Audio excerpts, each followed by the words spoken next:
All right, guys, we're here. We're live in studio. Poker Live podcast today. We're going to be talking more about recent comments between my guest right here, Shaun Deeb, and Daniel Negreanu. Also, recent comments. Maybe Shaun's got a product to promote or something like that. But no, you have a course launching soon or anything like that? Nope. I've turned down Doug every time he tried to make me join. Okay. Well, he also had talked about Johnny Vibes, the Markup controversy, the Markup sheriff, the mayor of Markupville, a bunch of kind of stuff like that. We're going to talk more about that as well. Talk about preparing for the World Series of Poker 2019. Shaun, Player of the Year last year. He somehow took down 25K, popped them in Omaha event to a great game player right here. We're going to talk more about that, talk more about bullying. Is Shaun a bully?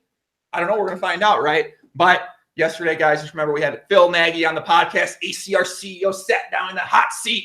We asked him questions. It got really intense. I got a little fired up, a bit too often in there. You get fired up? I don't believe it. It's true. Yeah, I got extra fired up for this one. You get him out. No, it is what it is. Okay. Couple desk slams in there. I did break my bracelet during the pod. I slammed down so hard repetitively talking about bots that I broke the bracelet. So, but yeah, so we're going to talk more about that, the bowling as well. But yeah, podcast was yesterday. Tomorrow, my boy Lex Feldhaus, Razzie, 2 p.m. Eastern time. All the podcasts are at iTunes. That's it. Joining me today is a young man. Just got done playing 400, 800 on Bobby's room or Doyle's room, whatever the game's called, on Poker Go. Plays high stakes mixed game, plays high stakes tournaments, plays low stakes tournaments, plays medium stakes tournaments, seems to always win Player of the Year, no matter if it's Scoop, no matter if it's the World Series of Poker. Although, how many times have you won the Scoop leaderboard for Player of the Year or WQ? I think 3 times, maybe. 3, that's it. All right, only 3. I mean, there's been not like, that many. There's been like 20 in the 2010s. You only won 3. I mean, it could be more, it could be less. But we got Shaun Deeb in the house, live in studio. What's up, brother? How's it going, man? It's good. I'm a little sick, a little under the weather, but I'm here, first really poker trip since PCA, and it feels good to be in Vegas. I had a nice dinner. A couple poker players ran into 2 old friends of mine I used to live in Vegas with, so nice. It was a fun out-of-line night. Nice. You having a good time? Wait, you had out-of-line night before playing 400, 800 on Poker Go? Yeah, I was quite hungover this morning. I still probably am. Guys, let me know if the audio is okay here. We're sharing the mic here, so if you guys aren't, let me know. I can move closer, or we can do here, or whatever like that. So I guess I think that's pretty description, right? For people that don't know much about you or don't know what you're currently playing, you play a lot of the cash games, big cash game guy, also big tournament guy. What would you say that I'm just a big guy in general? Big guy in general, okay. So, no, lately, for a while I was playing a 5-10 no limit game at River Schenectady. I've kind of backed off that while I've been staying home a lot last couple months. Obviously, last year I grinded World Series Europe, Scoop, WCOOP. Like, those are my, times a year to work. Right. The rest of the time I rarely go. Maybe I'll go to a Hard Rock event, but I'm not on the road nearly as much. I don't play high stakes mixed games nearly as much as I want to, but, that's the sacrifice I've made. Right. That's the sacrifice you made, having a family, and you've done a lot of that traveling in the past. Obviously, some of it a little controversial. The time you talk about going to Scoop and those sorts of things like that, or going to Canada for the Scoop and kind of not being home. But so now it seems like you're maybe putting more emphasis on that family part of things. Well, no, it was always the whole reason why I missed that. And, one of my main comments was, if I play that week there, I think I could get, maybe 2 months to stay at home instead of having to go those 2 months and play to make as much equity. So my goal is to be home as many days as possible. So by doing that, I have to play at my highest equity points. Right. And so for me, that's the big series, Scoop, WCOOP, World Series. And, a lot of my equity in those during those series is Player of the Year. Obviously, World Series gave no prize, so that's irrelevant. But for Scoop and WCOOP, there's been usually 50 to 100K worth of equity, if not more, available. And I think, maybe I'm 20% to win each leaderboard. So by being there, I'm going to make 10 to 20,000 each time, by being there for every event. So if I take a couple of days off, that hurts my equity a lot. So it's not just skipping a couple events. It's really not giving myself a chance for the leaderboards. Yeah, that makes a lot of sense. And so instead of traveling to the 5K WPT in Choctaw or traveling to the 10,000 in Montreal, you're sort of trying to put it all together in 1 month or 1 month and a half grind series. Take advantage of that, especially with that added equity, that added bonus, which that you're very capable of winning. So whereas some people approach it where they might travel all around and then they also do the series, you want to be fresh and be at your A game when those big times come. I'm definitely not my A game when the big times come. That's part of the reason I wanted to come this week is, I played poker, like high reasonable stakes poker once in the last 7 months since World Series Europe. And even World Series Europe, I didn't really play real poker. There was a bunch of low stakes shit going on. Yeah. So I felt like I need to get some rust off. So my window was okay. I flew out here. Unfortunately, I'm missing a bunch of important things at home, doctor's appointments, school appointments. Like, that's the things that people don't have kids realize is no matter when you try to leave, something is going on. always There's a something. birthday party, there's a wedding, there's this, there's that. It's awesome to have a busy social life, but it's still very tough to figure out like how to play and when to go, because you're always going to miss something. You always have to weigh, well, do I want to be here or do I want to be there? Like, my flight schedule here, I played a tournament in Schenectady, drove to New York City, flew here, and I'm flying out of here after filming tonight and to get home in the morning to drive to a doctor's appointment. That's the life of a grinder dad. And, well, not that grinder DJ, sorry. But yeah, so it's interesting with my life and just struggling. There is no balance. There isn't enough time. And I still need to provide for my family. I'm the only one making money and we spend a good amount of money. So I want my kids to always be set. So Right. I'm going to keep grinding while I'm profitable and maximize my hourly as often as I can. Well, this is, I don't have kids. I don't know much about that quite yet in my life, but one day I'll have kids. I'll understand completely what you just said. And I can I don't have balance right now in my life as it is. So I can't imagine. I add in a few kids that are 24/7 responsibility, and you got to put them before yourself. I don't know how I'm going to do that, but I'll just have to make some sacrifices in some areas of my life. Yeah, you definitely cut back a lot of things, socially, hang out with friends. You just pretty much hang out with kids and people with kids, Right. There's a lot of things you miss out. You don't go out nearly as much. Just going to, like, my whole sleep schedule is so different. I used to, when I lived in Vegas, would wake up at 2 p.m. every day or whenever I had to. Yeah. Like at home, I'm up at 6:30, even before the kids wake up. I go to bed at like 2 a.m. and I still am up at 6. I just can't sleep or I have shit to do. When I get up, help them get on the bus, help them convince them to go to school. Like every morning's a fight, every bedtime's a fight. Like I love it, but man, is it so much more work than you would ever imagine. Have you been training them to be poker players, play the great game? Fuck that. No poker players? Okay. They're not going to play any form of poker, I hope. Okay. I'll try to get them to some card games to learn some math and strategy, but poker's going to be dead by it's just not going to be profitable. It's not going to be worth the investment. There's going to be so many better ways to spend your time, 10, 15 years from now. Yeah, never know. We'll see. I mean, in terms of profitability, I think there's a lot of other things that you could dedicate, which we talk about a lot, dedicate that same time, work, sacrifice, just focus down at something business related. I think the ceiling and the long-term ceiling is a lot higher doing a lot of other things. But I think poker has a really cool community and camaraderie. And I guess we'll talk about one of the aspects of the community, which you seem to be getting involved with recently, which is, I'm going to start with the Negreanu and stuff like that, because I just watched a video. Really, that's what everyone wants to listen to. I'm shocked. Yeah, listen, I saw you guys go back and forth a lot. What's going on here? What's the gist of what's that? I saw there was a marriage lasts longer prop bet going on, maybe a little out of line, sort of some of the comments made on both sides a little out of line. So what's kind of the summary of what the hell you and Negreanu are going back and forth about on Twitter? Well, calling you a bully, I believe, is what the main gist of it for your comments on people's markup packages, specifically Johnny Vibes. So yeah, I unfortunately was able to watch the full Johnny Vibes interview with you, but I saw 30 minutes, and Johnny said two statements that freaked me out as an investor, as a person in poker. The fact that he fully admits that, I was telling my friends, he changed his story so many times when it got more public than what he originally said in tweets. And then also the fact that he said, I didn't know Markup was based on ROI. What the hell do you think Markup is based on? And, and then obviously him and Daniel are friends, and Doug Polk was obviously also giving Johnny some shit on Twitter. Mm-hmm. So as soon as Daniel sees that, his friend being attacked by two of people he hates for so many personal reasons that are totally unjustified.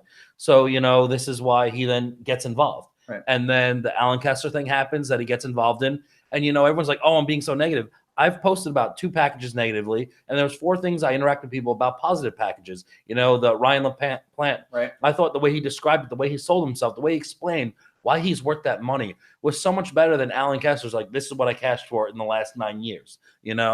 That's what people need to be doing, is understanding what they should be offering and why they're valuable. And, I think there's a big difference of selling action when you're properly rolled and when you're not able to play events. The few times I sell action, I sell face because I don't think I'm going to play my A game if I have all myself in, a 50K or 100K buy-in. Mm-hmm. So I sell a little bit so I can increase my equity, and I'm not going to charge these people markup because they have the same amount of risk as me. They should have the same profitability. Mm-hmm. There's no reason that I deserve more equity than them, and I'm only taking the lion's share of the tournament as it is. So I don't mind. It's not like I'm going to be pissed when I win something for 1 million or whatever, and I only have 65% of myself. Sweet, 650K score is awesome. For my family, that's awesome. And I'm not like, oh, should I miss out on 350K? I understand that side of it. Right. So what makes you the policeman in this situation, right? Because I think that there's two sides, and a lot of people said the other side as well. It's a free market. Daniel talked about in the video. It's a free market. People can charge whatever they want. If somebody wants to overpay, then they want to overpay. So where, that's where they're coming from. And then obviously you're coming from the other side where you're looking out for the investors. And why does someone need to look out for the investors in this situation? Or why have you decided to take up the mantle and do this? I think I took up the mantle because I've played tournaments, for 15, 17 years. I've played a lot live, a lot online. I know the history. I know the edges. Years ago, I played the most tournaments online of anyone in the world. So I think if anyone understands tournament variance and equity, it's going to be me. Yes, you can't know the definitive answer, but I think if you put 5 really smart people, if you put me with Timex, Doubt, Negreanu, and say someone like Hellmuth, even though he's delusional about some things, I think the 5 of us, if we analyze people we play with in our history, we probably would be within very close of 5 or 10% of almost everyone's ROI in a lot of particular events because we play all of them. We've seen people, we've seen them on their best day, we've seen them on their worst days, and we all have different skill sets in poker. So we'll recognize who's really good at live tells, who picks up the same stuff as me, who's, made these great short stack decisions, who made these amazing folds, And I think that we're smart enough people to know that, yes, we don't know the exact answer, but we're probably pretty damn close. So that's why because you have the knowledge, information, you decide, because obviously you put yourself out there like this, there's going to be a lot of pushback, which there has been pushback, and there's been some support, but there's also been people who said you're bullying people. Like Daniel and other people said, "Oh, you're just trying to push these guys around, embarrass them, shame them." I believe he said it's disgusting behavior. You're trying to shame people, you're trying to embarrass people, you're trying to hurt people, and he talked about how people now are allegedly embarrassed to post packages because of you making this statement about a Johnny Vibes or about Alan Kessler's package. So this is my refute to those guys. If someone's worried about putting their package online, they probably have too high a markup. If you're so worried about it, do what Ryan LaPlante did. Sell yourself. Explain why it's worth it. Explain why you're the person to invest at that price. If you have the confidence, you shouldn't be afraid of your package. If you're so scared of this, then maybe poker's not the thing for you. If you need to sell action to offset, travel expenses because you're too close to break even for these things, you can't build up a roll, find a new profession. Like all these guys wants to protect these guys who are the break-even regs. Who do you think the amateurs are so miserable to play with? It's the break-even regs who have to stall every opportunity. They're just always miserable. They're not sociable. They're not as intelligent. They're not as well-kept. Not like I'm that well-kept, but it's like, there's just, I think that people want to protect this substack of like the break-even grinders who most of the elite players end up feeding off of. But if they left poker, if we lost the middle ground and we just had the Rex and the Fish and the elite players, I think everyone would have a better experience. Look at the high rollers, and that's why they're so successful. The break-even guys can't sell. They can't afford to play, so they're not in those events. So you get the best of the best versus the richest of the rich. And I think it makes great TV. It makes great events, and both sides are very happy. The conversation that goes on in a high-roller tournament is way more advanced than what you're going to see in the Big 50 and other events.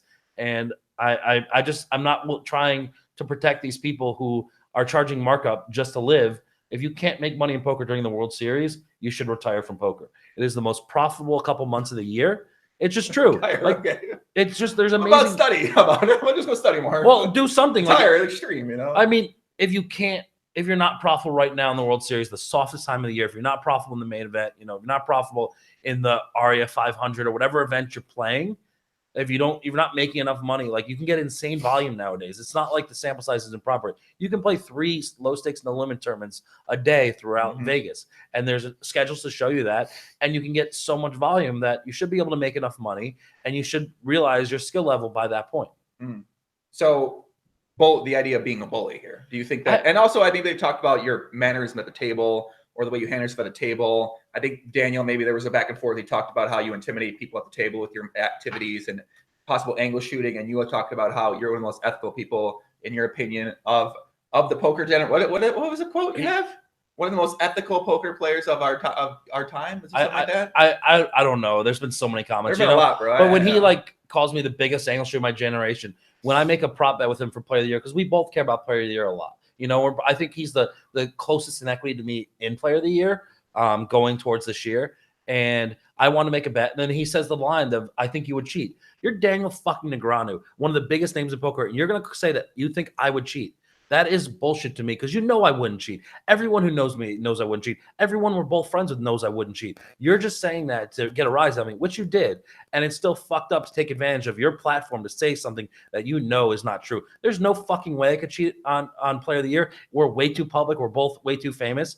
And it's at the World Series. Everyone knows about it, would know about our bet. I couldn't buy someone and make them dump chips to me or anything. Shit would get out so quickly. And so many people hate me. They would love to, if that ever went out, to just destroy me. Like the part of the reason I think I'm going to end up always being so ethical, A, I always feel that way, and B, as the fucking guy who's called out every cheater, every scammer, all the people for my debts, all this stuff, if I ever did that shit to anybody, I will get roasted. And I'm just not going to let that happen. I'm not going to put myself in a situation, like with the thing where he wanted me to book Johnny Vibes. I'm like, I would love to take 50% at you paying 1.5 with Johnny Vibes. I think that is not profitable investment for you, but I also don't want to risk, $4 million. And if I lose, I want to actually be able to pay you $4 million in cash that day. So I'm not going to do something where I don't have enough liquid or then hurt my family down the road just because, I pushed a small edge. And, he's like, oh, you didn't put your money where your mouth is. So I did. I did the Player of the Year bet. I offered that. He said no, said I would cheat. And then, he started saying you're a bad husband and bad dad. And that crossed the line. And so I put out the marriage lasts longer bet. And, shockingly, he put a fat joke in there, a heart disease joke, whatever. Those are go-tos on me. Like, guess what? I get it. I'm fat. It's not a surprise to anyone. My wife doesn't like it, but she puts up with it, And this is just like, I'm willing to bet. And I think, a lot of people in poker, their marriages aren't going to survive. It's nothing particular to Daniel and Amanda. I tell all my friends in poker who want to have kids and, want to have a family, it is almost impossible. And there's a reason why so many poker players have gotten divorces. And if you look at the statistics of it, it's probably like 80%. I can't think of too many people with happy marriages the first time around. Some of them did it right the second time, but a lot are getting divorced. And, it's just a side effect of the industry, of the lifestyle, of the unbalance, the hours you're away. The wife has to do so much work with the kids when you're working, and then you're so stressed out. And when you have a downswing, it's fucking tough. Like, there's so many more struggles having kids and the commitment that there is. And there's so much guilt. Like, when I'm out here now, I call my wife in the morning when I wake up. I feel a little guilty. I had fun. I went out to dinner, got drunk, didn't have to worry about the kids, didn't have to put them to bed. And, she's struggling to get them to bed at 11 o'clock, get them up for school, get them on the bus, go to these, school appointments. And, that's why when I'm home, I try to do as much of that stuff as I can to make up for the time I'm not there. But it's still never going to be fair. So the last longer bet with the marriage thing. We don't think it's a little out of line. I guess both sides out of line. Can we agree that the comments Daniel makes to you out of line, and also that sort of thing like that, and the comments made like that, and even saying why is that prop bet out of line?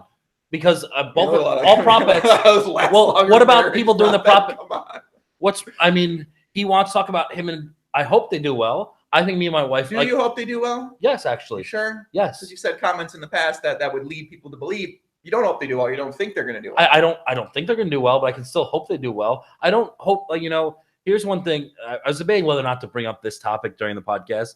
So this marriage lasts longer bet that I came up with. Someone had approached me about a year ago with this bet with him versus me. Okay. And I may or may not have accepted a buyout of this bet recently. And, and I told him, and I was like, I'm sorry that I won this bet. I was hoping it was a push, but that's just something that happens in this industry, and it's something that happens with lifestyle. And I don't want anyone to be miserable. I don't want anyone to be divorced. And I think if someone ends up getting divorced, both parties are usually happy by the time the divorce happens. That's the whole point of divorce, is you both believe you're going to be happier apart than together. So I don't think divorce is necessarily a negative thing. I think divorce, and often people are going to be happier. Like, most of the guys I talked to who've gotten divorced recently, they're fucking ecstatic. Their schedule opened up. As long as things are working out with the kids and they have, shared custody and things are okay on that front. They lost some money, a lot of them, but they're happier now than they were before in an unhappy marriage. And I don't know. I don't think it's that out of line. And most of the time that bet's going to be a push. Maybe we both just survive entirely of our marriage, and they're, entirely of our life, not our marriage. But I don't know.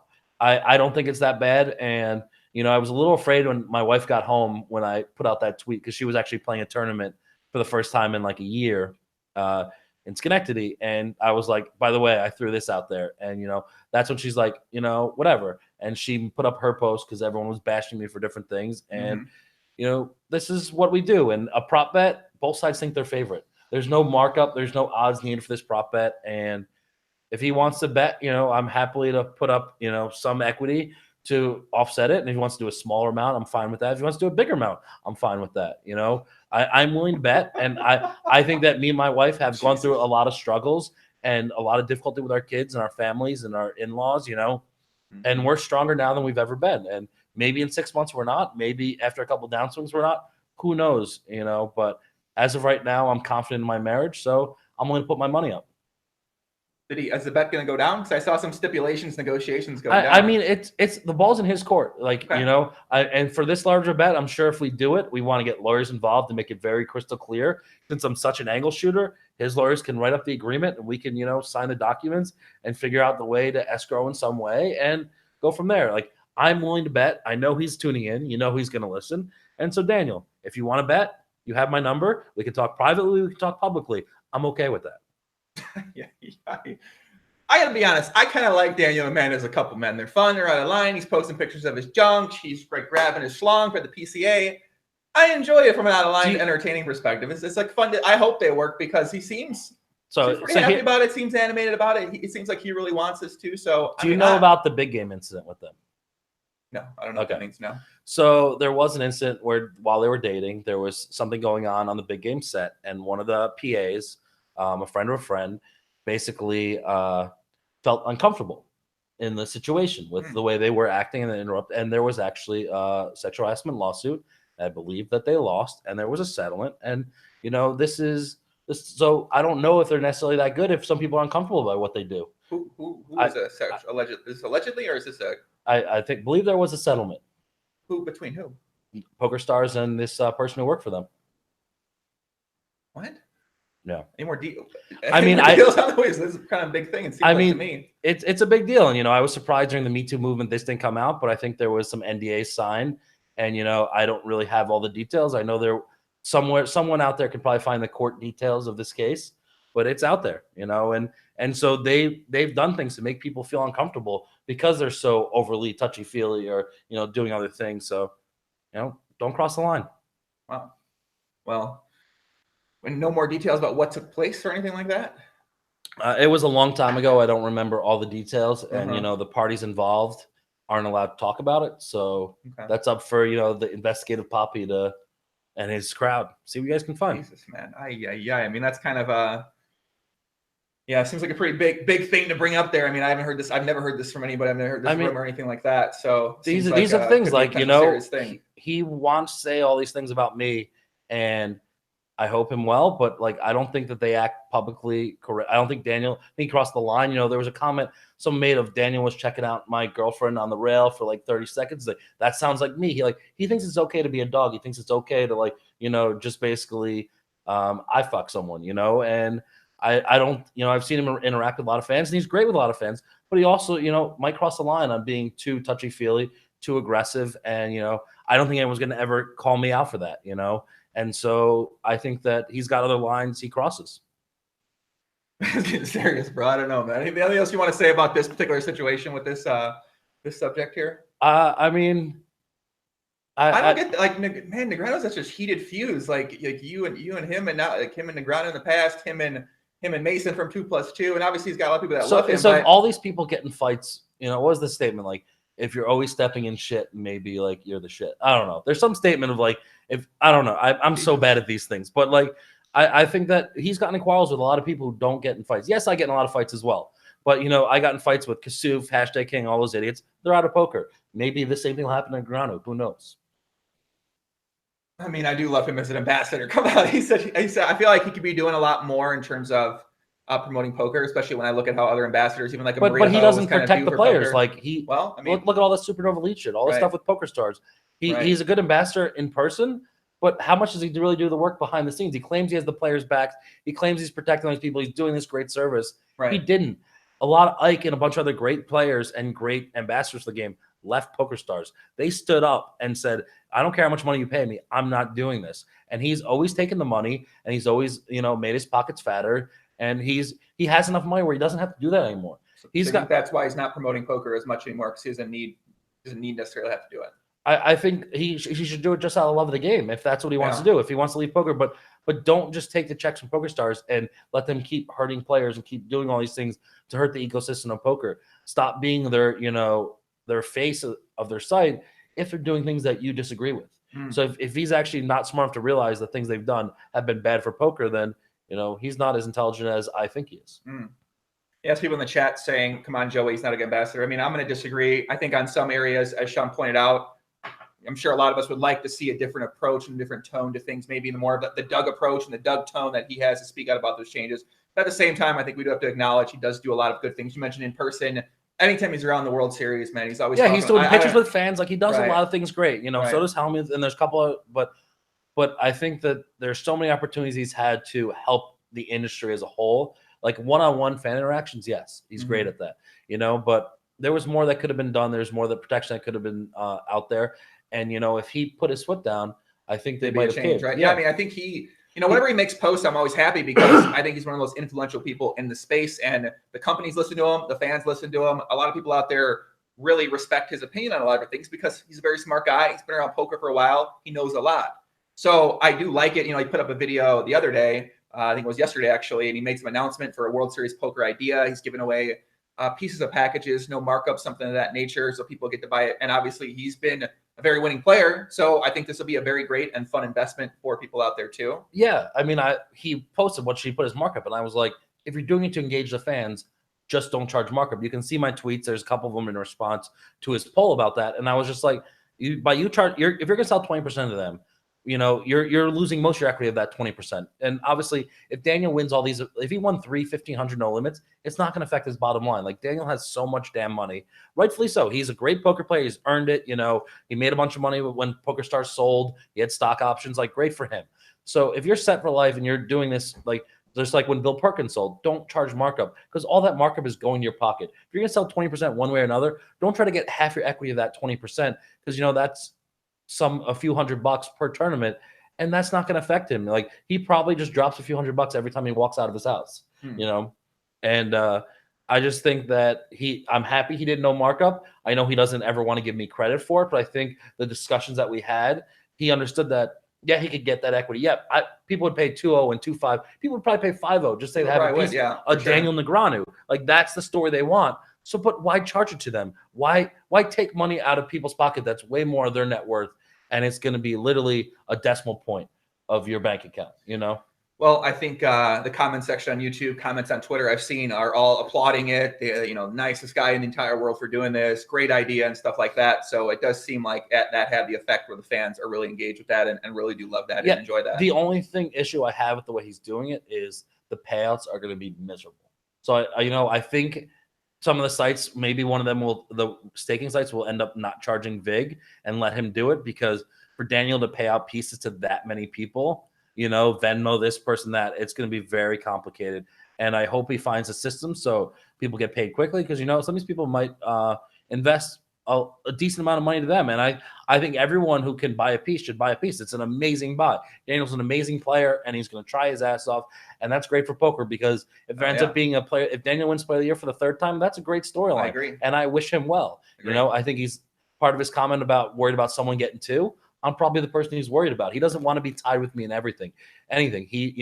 We have a little competition, and that's why a side bet would be fun because me and him are going to go balls to the wall. And I think we both have the ego. We love the, notoriety of Player of the Year. It's the overall player. It means so much more skill than winning one bracelet or 15 bracelets, Bang, bang. Does it? Yes. Do you think Hellmuth's underrated? I do think. I think he's underrated. Okay, I'll let you tell you. Like, this is where I put my money where my mouth is. Last night, what? I sat on my foot for about 20 minutes there. Oh, it's falling asleep. Fall asleep, yeah. Yeah. So last night at dinner, I made a bet where I booked 2.5% of Kane Callis and Joe McKeon versus 5% of Phil Hellmuth. I think Phil's ROI in the World Series main event. I love you, Phil. I got your back, and I'm betting on it, and I'm risking whatever. But I think that Phil's ROI and the way he plays and when he's motivated, which he always is for the main event, he tries so fucking hard. And I love Phil, and I think that mixed games, yes, he's a little weaker at, but no limit, big field, soft tournaments, he's amazing. Put him in 100K, he gets lit up. rightfully so. I get lit up in 100Ks. There's so few people who cannot get lit up by those, great, amazing players who don't make any mistake ever. So I don't think that's a knock on him to say he can't beat the super high rollers, but I also think that I would take him over most of the super high rollers in the main event.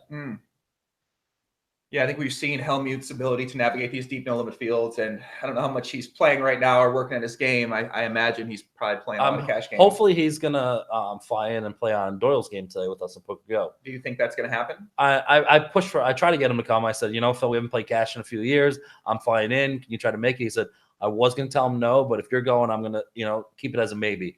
So we'll find out in a couple hours whether he shows up to the studio. I haven't talked to him yet this morning. I hope he shows up, man. I enjoy having Hellmuth around, man. He's such a great character. He's very passionate about poker, passionate about people that are being fucking idiots. I like that passion he shows both sides. There's positive and negative too. And like Daniel, myself, Phil, we all wear a heart on our sleeve. And I think that poker, there's nothing wrong with that. It's an emotional game. It's an emotional lifestyle, and we tell everyone exactly how we feel. There's no faking it. Like, no one thinks that this is a show for attention. No one thinks that we don't actually genuinely believe what we're saying. And that we all are honest. We're all ethical. We all we know when we say something publicly what it means and what's going to happen. And so you have to pick and choose your words wisely. And sometimes you say things quickly. You say things you might regret later on. But there we go. All right. Well, I want to talk about something Negreanu just posted on Instagram. In a video yesterday, he called out bullying, specifically you, for embarrassing, shaming, disgusting behavior, hurting people. So I found it interesting. Yesterday, in a video he put up, the first minute was talked about the 50 Cent versus Randall, the Randall Emmett thing, where 50 Cent posted 18 posts on Instagram. He actually got up to 18. I only saw like 9. It was about 18 in a row. Some of them putting down his fiance, talking about his fiance. And these are things his fiance publicly said on television about blowjobs for private. These are out of line shit, right? And talked about how they met when Randall met. Let him hit it the first night, and then these. She at least got a Range Rover out of it. I mean, it's a nice car. He's got good taste. I mean, listen, we can talk about that. That's LA. That's like what I imagined LA to be growing up. Like what happens in Hollywood, those sorts of things like that. So, but hearing that, and that is what it is. And so Daniel talked about that at the beginning, but he basically just merged these two clips together. He said he was playing with Randall. He found it funny that Randall was texting and all this kind of stuff like that. And I don't know, it seems like he found the situation pretty entertaining. And I think a lot of other people did in poker. They found the situation very entertaining as well. Later in the video, then, he talks about how you shouldn't bully people, you shouldn't embarrass people, you shouldn't put down people. Now, what 50 Cent's doing in that situation is bullying Randall to get him to pay, embarrassing him, trying to hurt him, trying to shame him. And he talks about how he gets bullied a lot. So basically, he says, you shouldn't do that. You shouldn't treat people like this. You shouldn't be doing this. This is unacceptable. This is bad behavior. This is disgusting. At the beginning, laughing about it, saying, oh, this is entertaining. This is fun.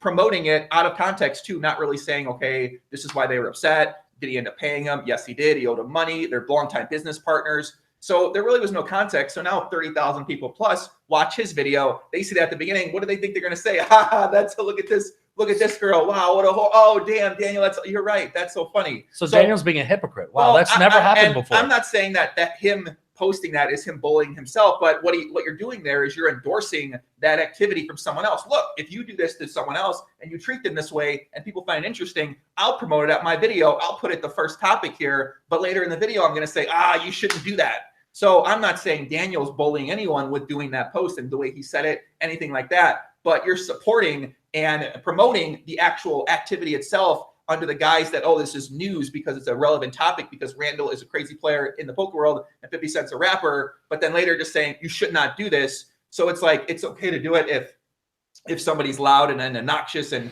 out there like that, if they're Randall, but it's not okay if it's somebody that's unknown and it's someone like you. I think that's the part I'm just trying to make better sense of right now. Yeah, he's bringing up Lala, like she owes him money, like she did something wrong. Like she looks worse than Randall does in some of those videos. And everyone's like, oh, you don't cross the line with wives, significant others. But like if someone owes you a large amount of money, that if you think that's going to help you get paid, I don't think that's that ridiculous. Mm-hmm. I think as someone, I literally tweeted, I was like, I wish 50 Cent could help me collect my debts. Obviously I've been on a lot of podcasts talking about people owe me money and I get paid very little for most of them, if any, and most of them just don't give a shit. And so if I had some dirt on them that would get them to pay, I would love to do that. And I think that's perfectly right because if you're gonna mess with my life financially, I'm gonna mess with your life. And I think that's an acceptable time to cross the line. That's an acceptable time to potentially embarrass or shame or that sort of thing like that. Okay. Because I mean, like what they're doing is shameful, and that relationship could be because of the money that they're holding back from you, and so that if they're stealing money from you to have the relationship, then you have a kind of a justification for submarining that relationship in one way or another. So I guess forms of bullying, a lot of people are okay with. I think people in poker world found it very entertaining. Well, of course, because making jokes. I made a few jokes about the 50. They should change it to Big 50, Yeah. 50, the fifth 50th World Series of Poker going on here. We should rename it to. So, I always even have a little fun with the jokes about it too as well. I talked with Randy yesterday about it. Kind of get his take. And I mean, he paid him, so like right, obviously there's some NDA signed at this point. Lawyers are involved. How much publicly can get into it, I believe, is minimal right now. So that's kind of well, he pays his debt eventually, so that's better than most people in poker. Yeah, he did pay it pretty quickly on Monday. The money came on Monday. I mean, listen, I was want to know what happened on Monday. I'm sitting there like, is he going to pay on Monday? Yeah, I was busy flying and traveling to play the game, but I was hoping that he didn't pay, because I think that if that was the early ammo, imagine what he had behind scenes. Like, he probably didn't shoot his whole shot. He probably had some real. I'm sure he knows a lot of stuff, but at the vice versa, I'm sure Randall knows about stuff about him too. And I don't think 50 Cent's the type of guy you try to throw dirt on, though. Yeah, I don't know. I remember coming up, he got shot a few times, and yeah, he's not a guy I would mess with. I remember someone disrespected him, and then on the Summer Jam stage, the guy was beat down literally when 50 Cent was performing. The guy's named Slowbucks. He got jumped because he came on stage. He took a photo with 50 Cent's son. 50 Cent said, that was a really bad idea, disrespectful. Shows up on a public stage. It's being live streamed. There's tens of thousands of people in the stadium. The guy gets beat down his chain robbed by 50 Cent's crew. So if he's willing to do that on the screen, on camera, like what would happen? You know what I'm saying? Like, then you start thinking about that, and that's a whole other kind of thing like that. So, but yeah, I just found that comment by Negreanu interesting. And I mean, like I said, I don't have an issue with putting the video together, what Randall's girlfriend said that way. If they find that funny, people are gonna, look, oh, she's gonna suck a dick for a private jet. Like, I'm sure people are gonna find that kind of shit entertaining. But I mean, what are you doing there? You are embarrassing Randall. You're embarrassing his girlfriend. You're trying to make him look like an idiot. Fiance, right? You're trying to make him like an idiot. That's what that does. What do you think that does? You put it in the first minute of your video where most people are going to watch it. But what's their takeaway from that? Wow, what a whore. Wow, I can't. Wow, this is a relationship. Wow, these guys are fucked up. Wow, what does that do? That's embarrassing someone. So when you're going to embarrass them for that thing right there and then talk about, oh, you shouldn't embarrass people. Well, that's exactly what just happened at the beginning of the video. And like I said, if that's what you want to do as a content creator, that's fine. But then later in the video to say you should not do this as someone else, it just, to me, it doesn't make much sense. So that's the part I kind of want to just ask.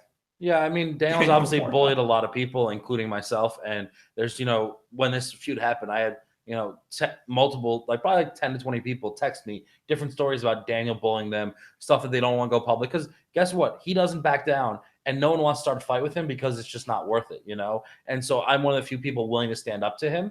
And so that makes me the bully, because I'm standing up to the actual bully. Like, Daniel's always been a hypocrite. The one comment is like, oh, you basically called, Amanda a whore. And I was like, I never say anything like that, because that comment he got offended about was said in a private group chat where someone in my group chat, like in the group chat I was in, sent him messages that were private. So I think that person crossed the line. And I'm sure if I knew Daniel's private messages he said to people about me, there'd be some shit in there that I would get more heated about. And all I said was, I think she'll ruin him. And I think Daniel's a great guy. I think he's blinded by love, and when you're in that stage, you're not thinking as clearly.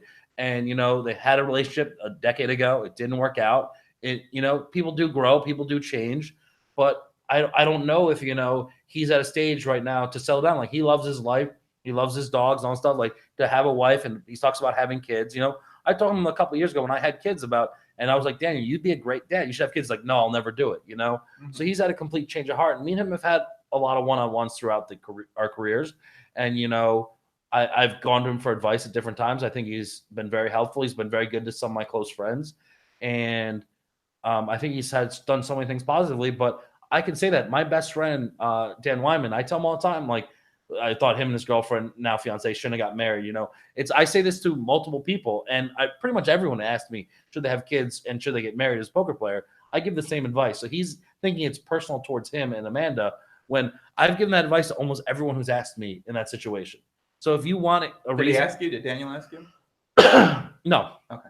But I mean, I gave him some free advice. I can understand his upset, right? Like he's sitting there, handling the man. Hey, dude, your shit's not going to work out. I give this advice to everybody I know. You know, I can understand his being upset because he talked about some Poker After Dark when he was on last week about these comments were justified, out of line. Why is he telling you this kind of stuff? You know, you didn't ask him for your opinion on the situation. I mean, how many times has Daniel given his opinion about veganism, sports, and other things that no one's asked for?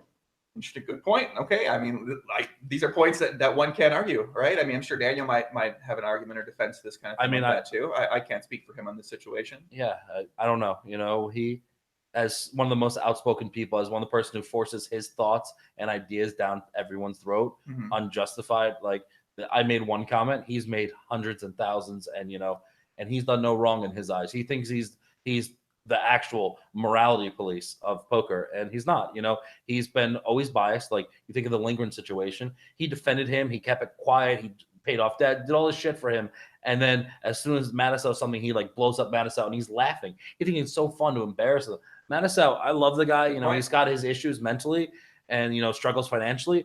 He's not the guy you kick when he's down. He's the guy you bring up because he really is a hardworking guy. He's a great person, and he like means well. You know, he's never hurt anyone purposely. You know, he's only done all he does is help people out because he knows how many times he'd have to be helped out when he was in the gutter.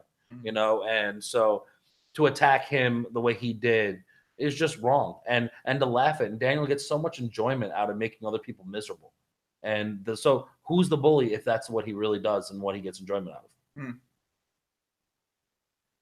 Interesting. I'm going to be interested to see what Daniel has. I'm sure he's watching now. I'm interested to see what he has to say about the situation out there. The idea of bullying, I mean, I guess that gets thrown out anytime you speak out about someone. I think most people would call that bullying of some form. You're picking on them, or you're trying to bring them down, or you're trying to embarrass them for what you perceive to be them doing something that's out of line in your manner. So listen, I fully admit I'm an asshole. I'm a dick. You know, I'm not a bigger dick than you, Daniel. If you've seen the Instagram photo, you know, I don't know. I definitely say some things that cross lines that definitely piss some people off, but I don't deny it. And I'm going to not, if I didn't say that, if I never almost crossed the line, I would just not say enough things that matter to me. You know, there was an incident today with someone who I heard a story about a negative thing about him, you know, with transactions. So I was like, hey, you know, he found out I heard about it. He approached me and I was like, listen, I heard this story. It put you in a bad light. And, you know, that's just, I'm still gonna be friendly with you. I'm still gonna deal with that. But if someone asks me about you, I'm gonna mention this story. And I actually told him about someone he was hanging out with. I was like, probably not a good guy to do business with. You know, I'm happy to give everyone free advice and information about anyone who has a bad reputation or has a story. Like, listen, you know, I've always been upfront. Like, there's always the two Russians who I stiffed in open face. You know, one I fully stiffed, one I partially, who I believe fully cheated me. And I'm upfront with that. I'm like, that's the only people who could ever make a claim that I owe them money. And I'm very confident to choose to not pay them because I think they cheated me. And, you know, I think a lot of people aren't willing to be upfront and honest. And then you can not find anyone else who thinks I've done anything really wrong to them financially. And I'm willing to put my dirty laundry out there, and I'm upfront, and I'll give names of everyone. And most people, like Hellmuth, is a big fan of this, of keeping that stuff all under the table. Like when all the shit went out about Cantu, I made some comments on the World Series, and you know, Cantu's Phil's boy, so he's going to defend him. And Phil thinks that poker shouldn't have that stuff publicly. And I'm like, people know poker players are scumbags. People know professional gamblers are unethical and will do things for edges and steal money and do shit like that. So why not spread the word sooner? So we clean up this industry and we clean it up from people like that. And, you know, Markup Police is basically a way of doing that. You know, when 2+2 Marketplace came out, I think Ricky Froback was his name, TT Fold. And he was like selling all these turbos at like 1.4 markup, knowing that he's 100% stealing money from people and then playing those tournaments just to get the markup. And he abused because the marketplace was like so naive at the point, and people kept buying his packages and he was just stealing money. See, I think that shit is wrong. I think that's just as bad as overselling yourself and busting, is selling at such an egregious markup that you know they're losing money and you're just taking all the equity and you don't even care what your result is because you've already made your money from the markup. Well, let's get into the Johnny Vibes thing, which we kind of talked about a little bit, but you definitely went after him pretty hard. And then he almost won the run-up Reno event. I got to be honest, definitely rooting for him to win that. Take it down. Punish him, Johnny. Punish him. But Johnny, listen to this package, 1.38, I believe. you spoke out about it. Doug and went back and forth a little bit. I spoke with Johnny about it on the podcast as well. Got his side where he's coming from as well too. You said you listened to a little bit of that. So in retrospect now, thinking about it after a few days, do you still think that was the justified way? And how do we know that at his ROI is not 1 point? You know, how do we know? Like, I watched one of his videos, and the way he described hands, unless he's gonna tell me I dumb it down so much for my audience, which he wasn't. He just doesn't get ranges. He doesn't understand big blinds. He doesn't understand effective stacks. He doesn't he talks about I'm a high stakes cash game pro, and he talks about oh, I got crushed in a 10, 25, 50 game. I lost 5,300. Like, if you're a deep stack player, you're buying in for more than 100 blinds. If you got crushed, you're not just losing 100 blinds. That's like a perfectly normal swing in a session, obviously just in one hand. So to act like that's such a big loss, he talks about all the success in 9, 10 years in poker. Well, then he should have a lot more money. He shouldn't have to sell these events. Okay, so you're trying to give fans a sweat. Okay, let them get them involved in your vlogs. That's fine. And he acts like he gives this amazing strategy advice. Like he has the best private, group for discussing hands. You get to learn strategy from me.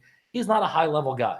I can just tell by hearing him talk. I can tell by how he I saw 3 hands he played. He's not that advanced. He's not 3 hands. Come on, 3 hands. There's no 3 way. 3 hands. That's it. I don't care. You can extrapolate information. That are you gonna say he's one of the top minds of poker? Well, I haven't watched many okay, videos. I don't know. You've watched a couple. What do you think?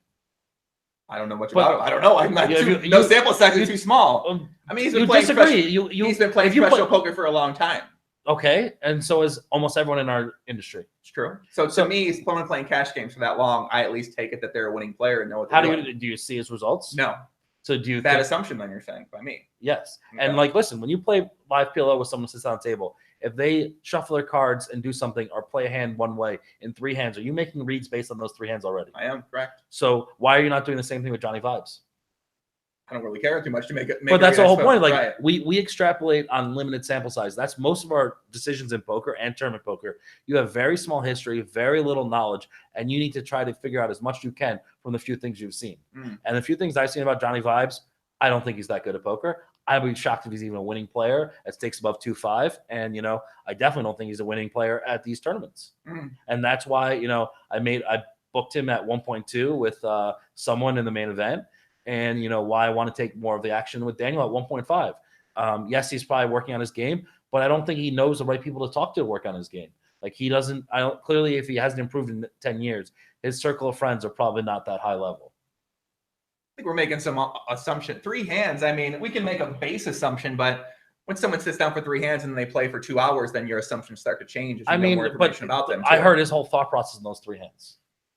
Okay. And he it was some video about him with 10s, and he's just he's explaining I have to call, you're obviously committed at 80% of his stack in, and then someone went open 3-bet and some guy 4-bet shoved 100 blinds.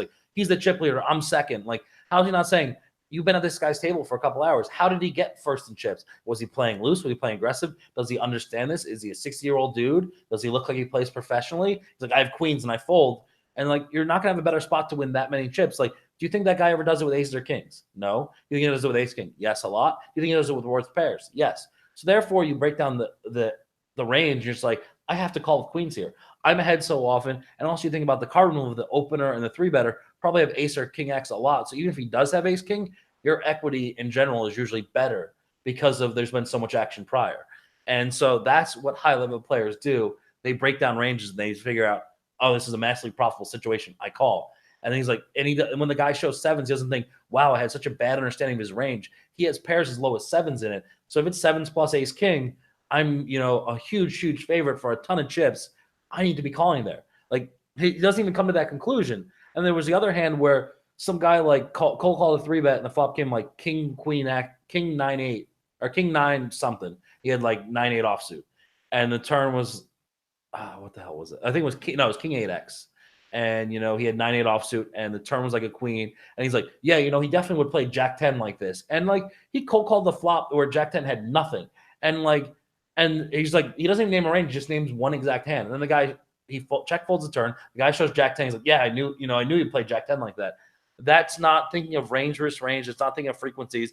That's seeing the results and doing the video after the fact, and then including that and having bias. So if you have that much situational bias in your breakdown of hands, you can't help people break down hands because you don't actually think about them correctly. So yes, those 3 hands, I think I learned a lot about him, and I knew I didn't want to learn anything more from him about poker. You fired up today, bro. What's going on, man? I mean, what'd you expect? Yeah, you fired up today, man. Jesus Christ. I mean, listen, I can't speak for. I know. haven't watched 3 hands. You've watched 3 hands. I haven't watched the hands. I've talked some little PLO when he was trying to learn PLO with me, but Now, when you talk PLO, do you think he had a good no limit understanding when he explained PLO? he's getting better. He's asking questions. Getting better. See, look at you. You're stop. I know you're friends with him. I know like you're in the circle, but you refuse to like shit talk him way you would. I'm not gonna shit. I don't shit talk people in general though. But be honest with your audience. Be honest. Well, I don't know. I'm being honest. I don't really know what his. I don't know. I've been watching his skill level. I'm gonna watch now. I'm watching 3 vlogs after today. I'm gonna see what his skill level is. I'm gonna fucking let you know. And you're gonna be like, holy shit! I can't believe I put this guy in the podcast. He doesn't belong on TV. Oh, man, come on. He's a nice guy. I like talking with the guy, man. He ain't a bad guy. You know, I don't get it. I don't know. Some people got their concerns. They got their issues. I like the guy, man. But I like a lot of people too. So it's. I don't know. Maybe I should start not liking people a little bit more. I hate most people in poker, and it's a great way to live life. Is it? Yeah. Why?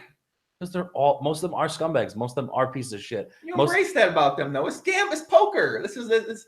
You don't think people outside of this are not pieces of shit, scumbags as well too? No, but I think the ratio is higher in poker than the general public. Oh man, I don't know, man. There are some outliers, but there are also some really bad poker players. That's true. I mean, that's society. That's one of the things why we have all this divisiveness, why all this turmoil, why all this political bullshit, why there's coups going on all over the world, is because there's a bunch of shitty people who are smart enough to get in power and stay in power and take advantage of weaker people. So I guess the vibe situation, you think you handled this the GTO way? Well, I thought a little aggressive, right? Well, I thought when I posted out there, he'd be like, holy shit, Shaun Deeb, who actually knows tournaments, says like, this is way too high of a package. I have 66,000 career earnings. Maybe I should lay off the markup. Maybe I should take down this and reconsider and, sell a fairer package. And then what he doubled down is like, oh, it's so worth it for these guys. This strategy I give them. And I watch one of his videos. That's not good strategy. I hope more people learn from him. I hope he gets infinite views. I hope he becomes the biggest thing in poker, because if people try to play like him in games that I'm in, I'm going to make a lot of money. Okay, bang, bang. I mean, but if he can't sell at that markup, maybe he wouldn't be playing in the games, therefore playing the games with you. I mean, or certain people out there. Because that's an argument I've heard. Well, I also said to him, I said, next time you're on a stream game, let me know. I'll be happy to play with you. Oh, okay. So I'm willing, live at the bike, somewhere wants to have him on, have me on. I'm interested. I will show you guys how you play exploitable poker for shitty people. Okay, maybe that might happen, kid. I don't know. We'll see. We'll see if that takes place. So I've had a lot of people out there, specifically Sasha. She put a package up there. Oh yeah, you have any comments? She wanted to know what your comments, feedback were on her package. Yeah, people like sent that to me and wanted to like attack her. Like, look at this. She's trying to sell 1.3 or 1.35, and I was like, look at her. I've watched obviously from your Twitter. She's won like 5 or 6 PLO tournaments. She grinds all these tournaments. She plays every day. She's working her ass off, getting better at tournaments. And like being an Asian female in like the World Series environment, if she just learns to play a little bit tight, I have no idea how she plays. She plays a little bit tighter than I'm guessing she plays these lower stakes cash games based on the swing she has. She's gonna crush, and she's gonna be a good investment. And I think that she has a great sale point, because she is obviously playing PLO regularly. PLO tournaments most people suck at, and for her to win all those, yes, some of the fields are small, yes, some of the buy-ins were low. But that's probably the equivalent of the skill level of the 1500 PLO and, the different PLOs that are going to float around the World Series in Vegas. And I think she's a great buy at that price. Like, I consider taking a piece, and I think, those are the people you should invest in, the people who actually have a chance of winning the tournament, who actually have results, actually are getting better. And there's so much said about poker about, investing in people who aren't running bad. People say, oh, you want to invest in someone on a heater. I think the bigger issue is not investing people who are on a downswing. The people on the downswing are second guess their thoughts, not be confident with their reads, and just in general make mistakes they don't even realize because they're not trusting their instincts. There's so much poker. If you just played solely on your gut, I think you can do so much better in a lot of live settings than people actually do, because they're so convinced that they look stupid, that someone's going to make fun of them, someone's going to break them, or they might not be able to sell action later if they bust this hand. And that's not the mindset you should have. You should be like, I'm going to trust myself to play this hand as well as I can. I don't care how stupid I look. I'm going to make this call because in this moment, I feel like it's correct. And I've done a lot of those, and I've looked really stupid a bunch of times on TV, and I will continue to. And I will get made fun of Doug and all the GTO guys because I play so far from GTO. But guess what? I keep making money each year in poker. I had a great World Series last year. I won 2 events. I wasn't that big of one, I wasn't that big of a favorite. Other one, I was a dog in. And, but I just figure out how to reduce great players' edges versus me. And that's just, my instincts. So we got a great compliment here. Okay, that was nice. Yeah. I support people, I'm happy if and anyone. You point out Ryan LaPlante's package was great as well too. So I don't think it was a good buy, but I think it was still a great presented package. Like he sold himself. Someone was like, "Oh wow, you endorsed this package. Let's buy 15% together and get 1% of his main event." And I was like, "I don't think it's a good buy. I don't think I'm profitable in the 50K. I think I'm better than Ryan at No Limit Hold'em." And I think that I looked at the 50K field last year, and it was so tough. And those high roller events, I think 9 out of 10 guys are winning hundreds of thousands of dollars a year in poker, but I think they're all losing money to the rake in that event.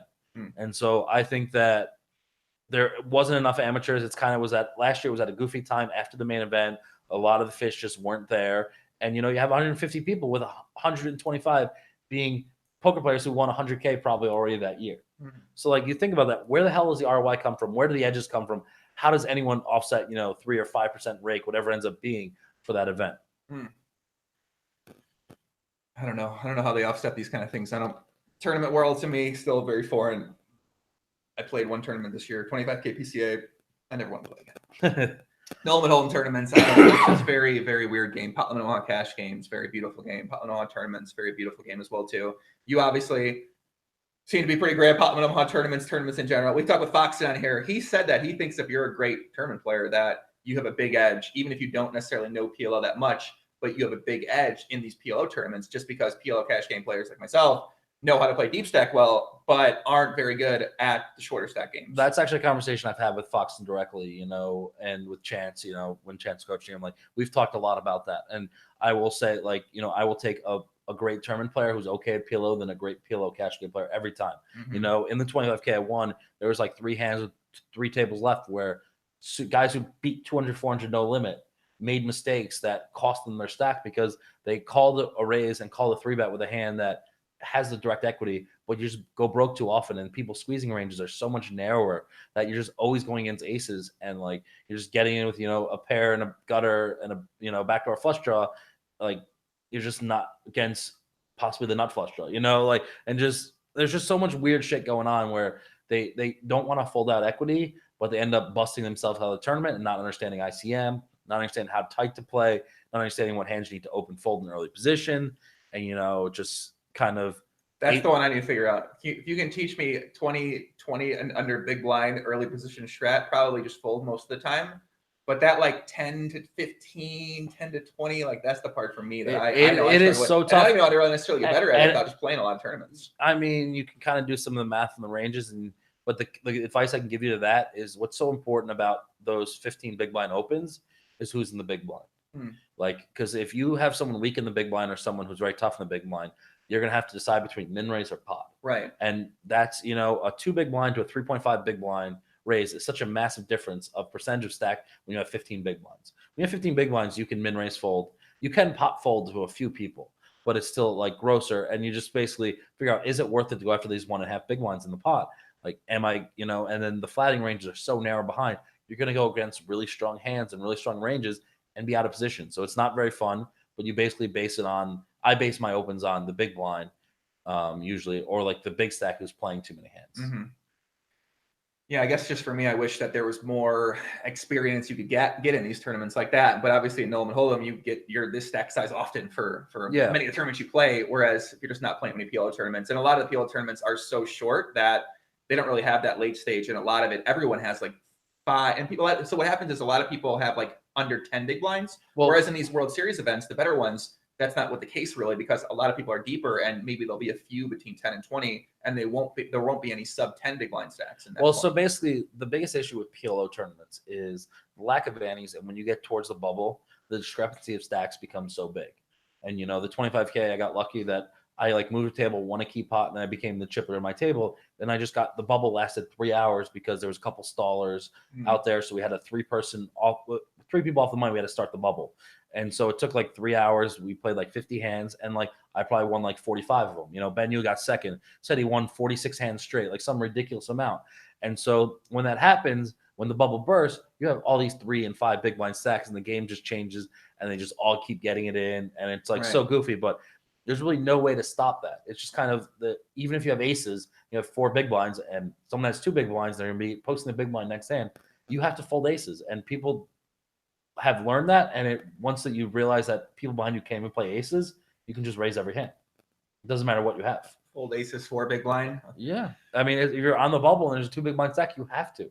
That's just what you like, especially. True. Well, facing an open, or you think opening yourself, even if no you open matter yourself. Yeah, even if you get to, because you're gonna get called. Someone's gonna call and say it's 4 big blinds. Call you with kings, or a rundown, or some ace high double suited hand, and you're gonna have 70-30, and you have to win that. And the 30% of the time you bust, it's not worth it ICM wise over doubling up to 9.5 big blinds. Your just stack is not that profitable at 9.5, so you're better off just folding and getting in with a random 4 cards after the bubble bursts with 3 big blinds is more profitable than getting in with the aces, because you have 1.5 to 2x the bind already locked up, and then you can still suck out because your equity is not going to be that bad. Good old 4 big blind Potman Omaha cash game, the great game of 4 big blind, but 4 big blind shot on the shirt right here. I just a different game, man. Different world. Potman Omaha tournaments, different world. And it's scary because it's crazy. There's so little skill. It's just whoever end up being the chip leader, if the bubble lasts long enough, they just crush. And yeah, it's a silly game. You know who's great at this? Sasha. Well, guess what? Shocking. That's why she has first place distribution.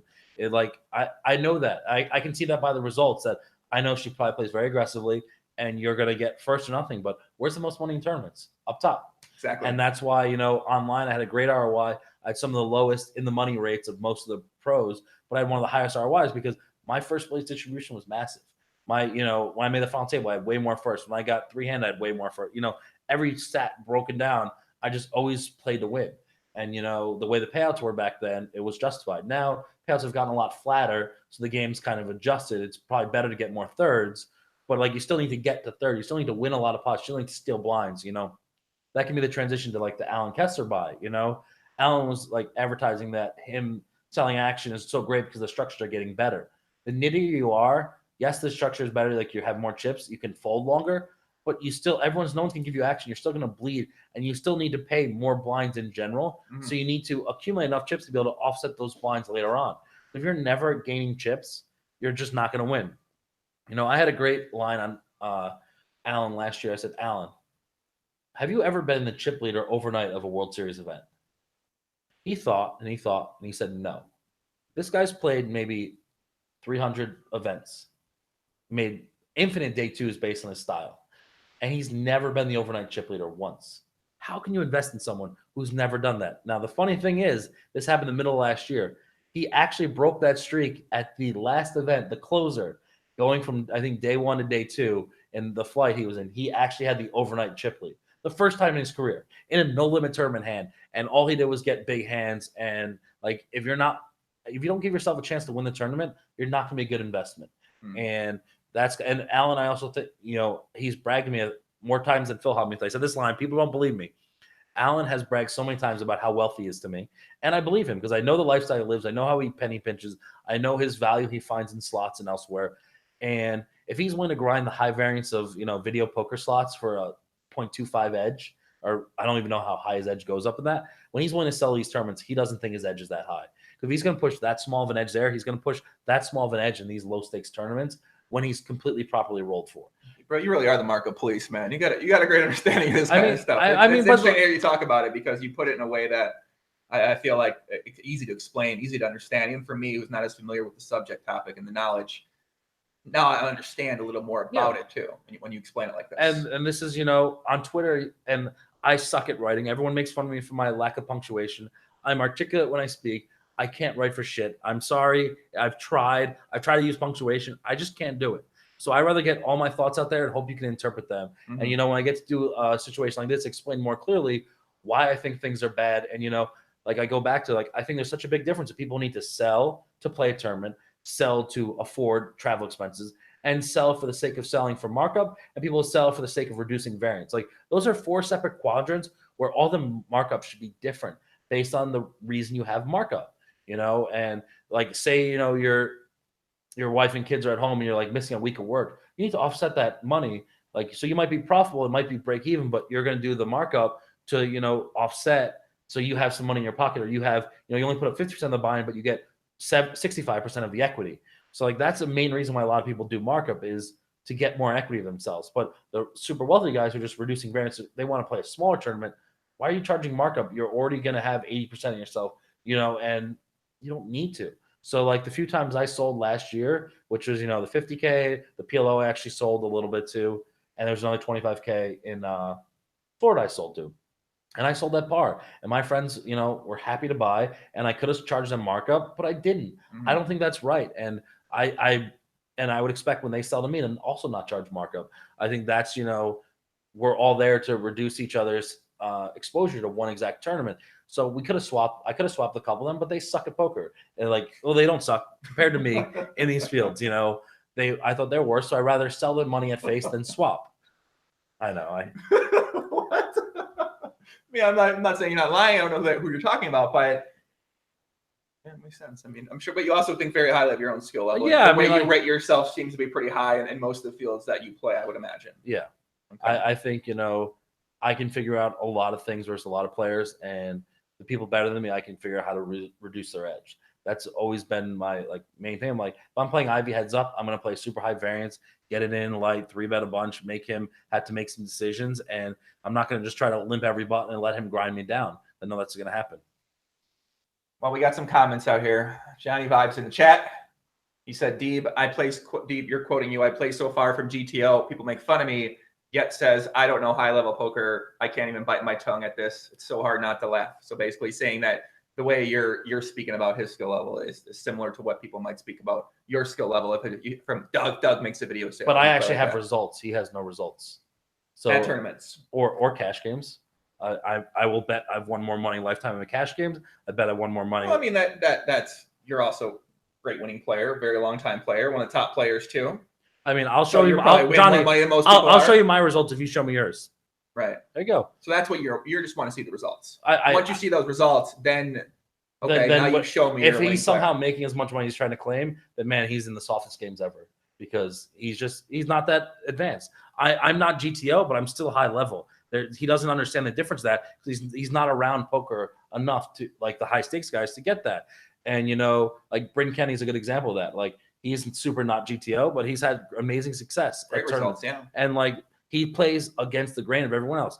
Hellmuth, same thing. He plays against the grain. That doesn't make them a bad player. It doesn't make them not high level. But it's just GTO is the way it's going towards. But I also think some people are realizing GTO is not as solid as they thought it was. Right. So Foxen spoke a lot about it on the podcast the other day too. Was he kind of talked a lot about that and talked about his strategy, his approach to the game. Very not GTO in a lot of different ways, and he thinks that might be the most profitable style to play, and he thinks he's one of the top players in the fields he's playing in with his style that he's playing. Yeah. Whereas a lot of the more GTO-based players would dispute that because they think they play a more technically sound game that is going to be more profitable in the long run. But other side of camp doesn't think that's true. They think having a different approach is maybe the best game. Here's you basically only have the results in the past. Who made more money, the super straightforward nits or the exploitable players who played a lot of hands? Johnny Vibe says, poker's my life for 12 years. It's annoying to hear people with a platform and have no clue about me talk BS. Yeah, I can understand that too.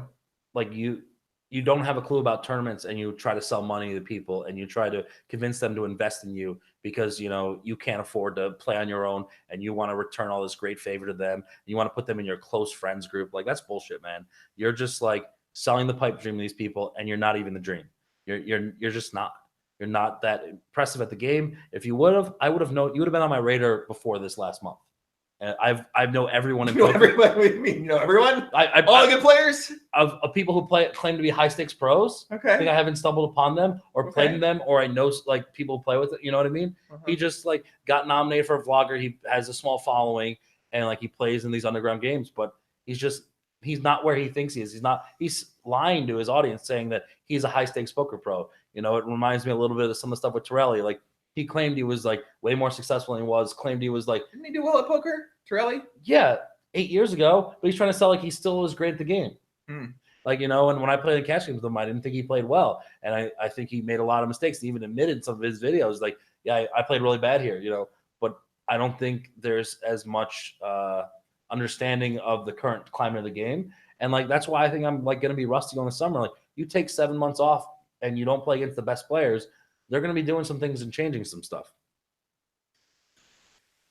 Yeah, he said, how could you be on your radar when you don't play in Southern California, which is where Johnny's based out of? I mean, he talks about traveling. He's been in Vegas. He's been elsewhere. He's played the main event 6 times. He's cashed 3 times. Still with $66K in earnings, man. What the fuck? How you're just Mr. Min Cash? You and Alan Kessler must play the same way. You're really crazy. Johnny Vibes. The reason I don't sit in high stakes in SoCal because I get shut out of fucking games. Something that will never happen to you. So when I was in Commerce, I couldn't play in the games. So I stopped going there because I just can't play. Yeah. Let's move topics, man. Come on. Yeah. So you're talking about preparing for World Series Poker 2019, okay? You haven't took it off 7 months. What's the preparation like? Nothing. Nothing? That's just why play? Just get back there? No study? No nothing? Just fucking play? I just go play Scoop and I get my exposure. I play against the best players. I figure out, what they might have changed, if they're doing something, limping in some spot or possibly raising some hand that I wouldn't raise, and try to get in their heads and try to mimic their game. I learned mixed games by playing the 8 game on PokerStars and saying, who do I think was the best Raz player? And I watched every hand they played Raz. Who I think was the best PLO player, and watched them play every hand and try to get into their mind and try to mold myself into being the hybrid of the best player in each game. And, that's kind of how I learned, by trial and error. I learned by putting in volume, and that's just always been my way. And, it's been very successful for me. So when you're playing at a World Series poker table, are you super locked in the entire time, really trying to pick up on what everyone else is doing at the table and trying to pick up the best parts of their game and think about why they're doing it, what they're doing, and potentially how you can incorporate it into your own game? Usually on day 2, I am. Day 1s are a little more lax for me. Okay. Yeah, like I think people aren't making very good decisions, not emotionally invested. You're not playing for that much equity at that point. So usually like day 2, day 3, day 4, I'm on my phone a lot less. I'm really engaging with people. I've already done my, head and mob search of them, try to figure out where they're from, what stakes they play, how comfortable they are, if this is the only event they play per year. There's so much information out there at the World Series. And I think because I'm very sociable and I talk to people and people usually want to talk to me, I find out a lot of extra information. Right. From and talking.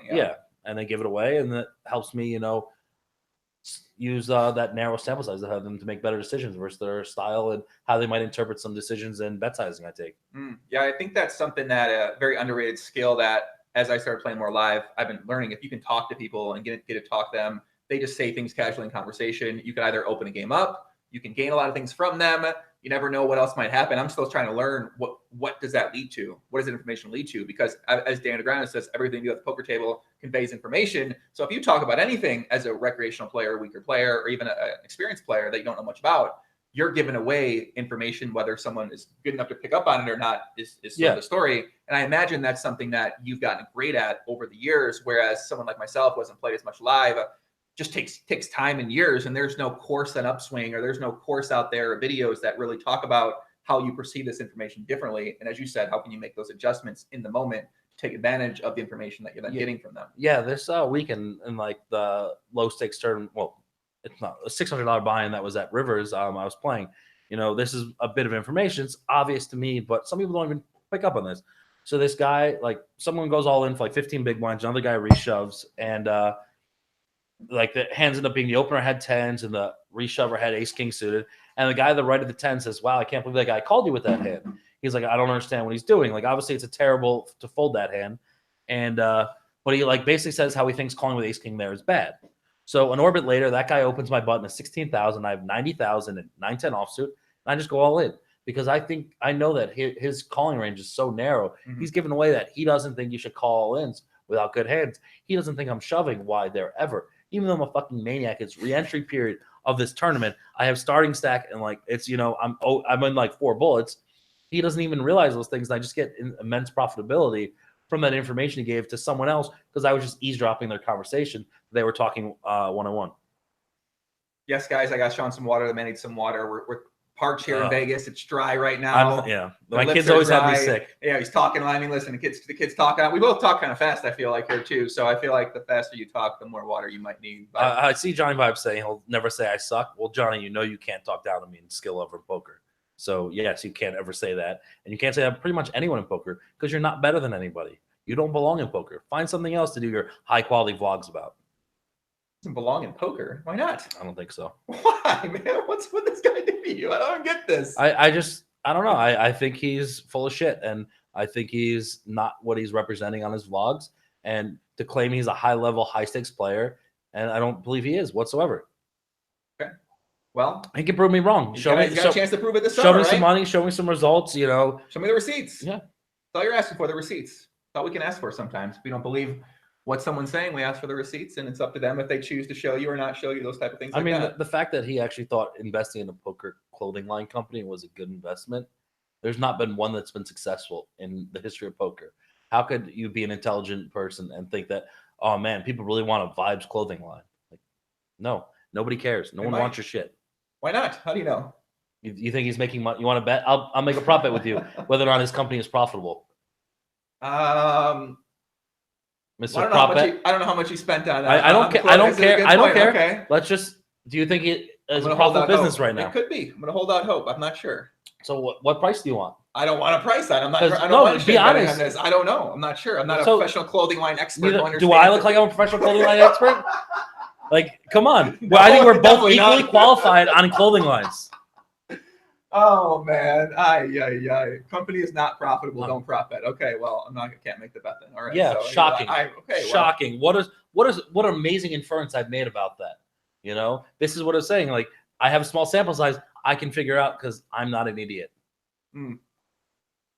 So you don't think a poker clothing line at all could be profitable? No, his 3-bet clothing line is like literally shutting down.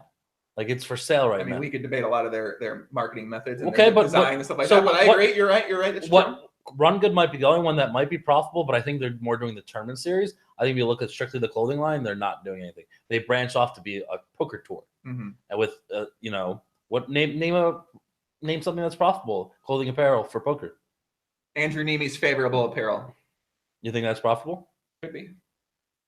My clothing line's profitable. I don't know why. I go on Teespring and I don't have to spend any money. So it's a stone free roll. Exactly. Yeah. Profitable. Is that a clothing line? Not really. I just made a few shirts over time, and people seem to enjoy them. They said they want the Great Game Panama shirt. One of a kind, people. One of a kind. It's not one of a kind if everyone has it. Exactly. No one has it. I just made this for the Poker After Dark I played on. Oh, okay. Yeah, because I wanted to wear. And you're not sewing that now on your. No. Why not? Yet. I don't know. You want to make everything more Yes, this is I have such knowledge about clothing line. If people want you to wear that shirt. Are you selling this shirt? Yeah, I heard you. I just don't care. Okay. I'm a big fan of Al Bundy. He says it like it is. You know, doesn't take shit from anybody except for his wife. So that's perfectly me. Are there a lot of people in poker that you're a fan of? No. No? No. Okay. I told you I don't like a lot of people in poker. I understand that, but there's not. You don't. When you think about who you're a fan of, are there any people that come to mind? I mean, pretty much my circle of friends, Dan Wyman, Matt Glantz, Ryan Fee, Ben Lamb, Chance Cornuth, some there, the old Waffle Crush guys, Carter King, that was the people I, respect and spend time with. And they're the good people in poker. They're honorable, they're respectable, they're successful. And, they're not just solely focused on poker. A couple of them have families and other shit going on. They're starting families and they're good people. The people I like hanging out with. I like that too. So you talk about, can we talk some strategy maybe from tournaments at all? I mean, we did a little bit. Whatever you want. Whatever. Okay, you're running the podcast. It's whatever you want. I'm gonna say no. I really want to, like a lot of it's dramatic, and when I came back to the podcast, and I did want to say, but these are also I feel like what you're saying about markup is very relevant though, because there are a lot of people selling packages out there at super high markup, and I think a lot of people feel the way you do. And I know they do because I've talked to them about it, but they don't want to speak up publicly or put themselves out there or deal with the backlash that's going to come from taking a stance like that. And I do think this is an issue that should be addressed, not only for people that are selling packages to gain knowledge of, because I've had a lot of people message me like, hey, what should I do? Like, I don't want to sell it unfair markup. Like, what's my strategy here? How should I go upon it? Can you send my shit to Shaun and tell him? So let's talk about that. My DMs are open. The people said, follow me so I can send you a package. I can give you my email. Like, anyone wants me to review their shit, I'm home with my kids a lot. I have time to look over this, and I'll be happy to judge. But, I'm going to ask you questions like, what do you normally play? How many years you've been pro? Do you beat online? How much focus of the game are you? Like, what is your confidence in live poker? What is your success? Like, if you're three-handed, are you going to be able to call it off and hero call it off? Or are you going to be so afraid to do it? Like we talk about with Sasha, I don't think she's afraid to call it off with, anything. And that's a fearlessness in poker. And I always had that gear where people were afraid of me back in the day online of just 4-bet shoving, because that's what I did a lot of. So no one ever wanted to 3-bet me. So I was able to get so much profitability by just opening and just stealing all these pots and just keep going from there. That's a little strategy about yourself, maybe, huh? Are you still 4-bet shoving white?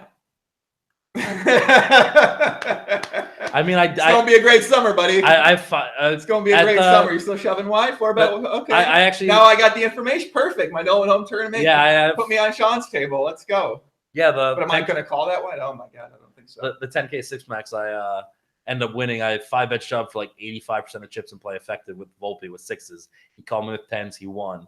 And somehow I still kept sucking out enough to get there, So I still do it. I still do it on the biggest stage. What's that? What's Paul's deal, man? Because every time when I love Paul, when I see this guy, man, all I see is crusher of crushing it. Like cash games, he posts on Snapchat, or he talks about that online, or during the series. Like the guy's literally always going deep at the series. He's always up there, one of the top players for the series. But we don't know much about him. I don't really know much about him either. He plays similar to me in a way that we play very exploitable. We play very, steal a lot of pots, put a lot of pressure on people, and we also get immense value when we actually have the best hand. And he's a great poker player, a really good person. I play a lot of Fortnite with him. We, have a lot of interests of like doing different shit. When I lived in Philly, we spent a good time together. But he only plays the high stakes stuff. Right. So he was a Player of the Year contender last year. But people say like I had a great year. I say to actually look at Paul's year last year. That was the most impressive thing. He cashed like 8 or 9 10Ks. He only played the 10Ks. Like he destroyed everything he played. He got second in one. He won the 08, like one of his worst events. And then he got second versus me, and he just had a bunch of other great results. He's an amazing player. He goes deep in the main event every single fucking year. Every year. Right. It's crazy. He might have the highest ROI in the World Series main event. Like, wow. Yeah. I think he's up there, and he's so far from GTO, and that's just not his way of doing the game. He definitely studies a little bit here and there, but he just has amazing instincts and great awareness, and he's a terror to play. He's one of the few people I don't like at my table because he knows how I play very well, and he makes a lot of good decisions versus me. And yeah, we have a good time with our banter, though. Yeah, I'm glad I asked about him because Paul Volpe, guys, Volpe. But definitely more unknown. I've never really seen him on any sort of interview like that, or really know much about him. He's not very he's very outgoing at the table, but he's not like, he hasn't really. Has he won a WPT? I don't even know, but he's been a few final tables. But like the great players all respect him, and the mixed game players, like he's at the level like me, Jason, Hastings, the people who are great, No Limit, PLO, and mixed, and they're there's only a few people like Seaver, that are there that can beat all those games. And it's tough to stay on top of 20 different games of poker. It's a lot easier to stay on the top of the No Limit streets or vice versa, of PLO. But to stay in mix, to stay in big bet, to stay sharp over such a wide range of games with styles and different tendencies, especially when the games are all evolving, right? Yeah, the strategies are all evolving. There's more software coming for all different game types as time goes on too. Yeah, so there's not enough time to study all those games. Right? Yeah. What's Jason up to? Jason Mercier, what's he been doing? Because I see him pop around a little bit the series. He went to dad life. Yeah, he's total dad life, man. Yeah, him and Tosh post a lot of really cute stuff on Instagram and on Twitter and stuff like that. I'm we're obviously good friends. Our wives are friends, and I've known Natasha for actually I knew her before Jason did, and she's awesome. We're both Lebanese. We have a lot in common. Her family's really cool. So I'm happy for them. I think that they're one of the poker couples that has a chance to make it. I think that you're Lebanese. My last name is Deeb. You don't. Okay. I know I don't look Lebanese. What? I don't look Lebanese. What are you talking about? Huh? You don't look Lebanese. No, because I don't get any sunlight. But like, if you look at my family, or like when I was younger, when I actually was tan. But yeah, okay. I mean, what do you think my last name means? Makes sense. All right. It's Arabic. Okay. So yeah. So I actually hung out with Natasha in Lebanon back in the day. And I actually met Natasha for the first time, funny story, the day I played in drag in the ladies event. She was at my table. I'd already changed out of the drag. Oh, when you were dressed up as the woman? Yeah. Okay. I'd already changed out of my outfit, but she was at my table and we started bullshitting. So she was a really cool girl, and I'm really happy for them. And, they have they got a shot. They have more than a shot. I think they're both understand their relationship. They're both in it for the right reasons. And, yeah. I think they're going to do really well together. I want to comment on this one because I would understand where he's coming from. Ali said, Joey's got to be one of the most interviewers I've ever seen. How about you pay attention to your guests instead of how you look on cam and what the chat is saying? So if you guys don't know, normally my guest isn't here. I am literally looking at, Shaun sees my setup. I look at 4 things all the time, and I always do that. But it's different when you're in person. I do want to pay. I think the live chat is a very focal part of my podcast, and I like the comments. I like to see what people are saying. I want to see what direction they're going to. So at the same time, I want to look at my guests as well. But when you're doing it live in person, I don't do these often. So it's something that you get better at. I also want to look at the camera. I don't want to look in the entire time. So I don't look at the camera enough. So right. So it's something I try to balance between the 3. It's like in the game tree, it's 80% guest, 15% here, 5% over here. So that's how it works on Ali. But I understand where you're coming from. And if you do, this is the first podcast you watch, you look at things, you say, okay, well, what the fuck's the guy looking at? But that's the strategy behind it. That's where it comes from, Ali. Get out there, start your podcast, show us how it's done, buddy. I'm sure you'll be one of the top at fucking doing it, man. Show us how it's done. All right, Ali, get out there. Good. I'm trying to get that energy. It is what it is, man. It is what it is. Constructive criticism. You could have just read it and accepted it, But I think interacting in the chat, people want to hear things more in depth. There's a lot of stuff going on. We're touching a lot of tangents. We're skipping some things. I'm always right. Bad So at they kind of bring in topics. If you skip something, they say something. You say, "Oh, okay," boom, like that. So that's kind of how it works out. But no, what do you get a lot of interviews done? Huh? Do you have a lot of interviews done? Are you going on interviews? Are you trying to get out there more? Are you trying to get on podcasts more? But obviously between all the drama and reigning player of the year champion with World Series coming, everyone kind of wants it, and everyone wanted this interview, the first one to see. What I think about the Daniel thing and, see what other shit I'm going to drop off, and a little drama bomb here or there. But, I've turned down a lot in the last couple months just because I've been so busy. Yeah. I just, every time I do a podcast and I'm at home, I have kids jumping up my ass. The dogs are barking. The dogs are running in there. Your son's hopping on there with shirt off or something like that. Thinks he's fucking Roman Reigns at the WrestleMania or something like that. It's so tough to do, and it's nice to be here where I feel more focused on what's going on. And I also can see the chat and see some comments. I see my favorite 1-2 player, 1-2 himself. His name is Nelson Laffey. Okay, shout Nelson out there. He's one of my boys. I actually had a prop bet with him last month. He plays 5'10" with us. He's learned poker a couple years ago, right when the casino opened, and he's like the best 1-2 player in the room. So we actually did a prop bet where he had a clear believe it was $35 an hour. Mm-hmm. And whatever he cleared past that over 130 hours for the month, I pay him 4x. If he lost under that, he paid 4x and he had to pay, it was 25. So everything over $25 an hour. And so if he played more hours than he was allotted, he had to pay an extra $100 per hour to get booked 4x. So he ended up winning, I think, close to 8,000 playing 1-2 in the month for 100 plus hours. Wow. One tabling live. And so I paid him, the 16,000. He's so pumped.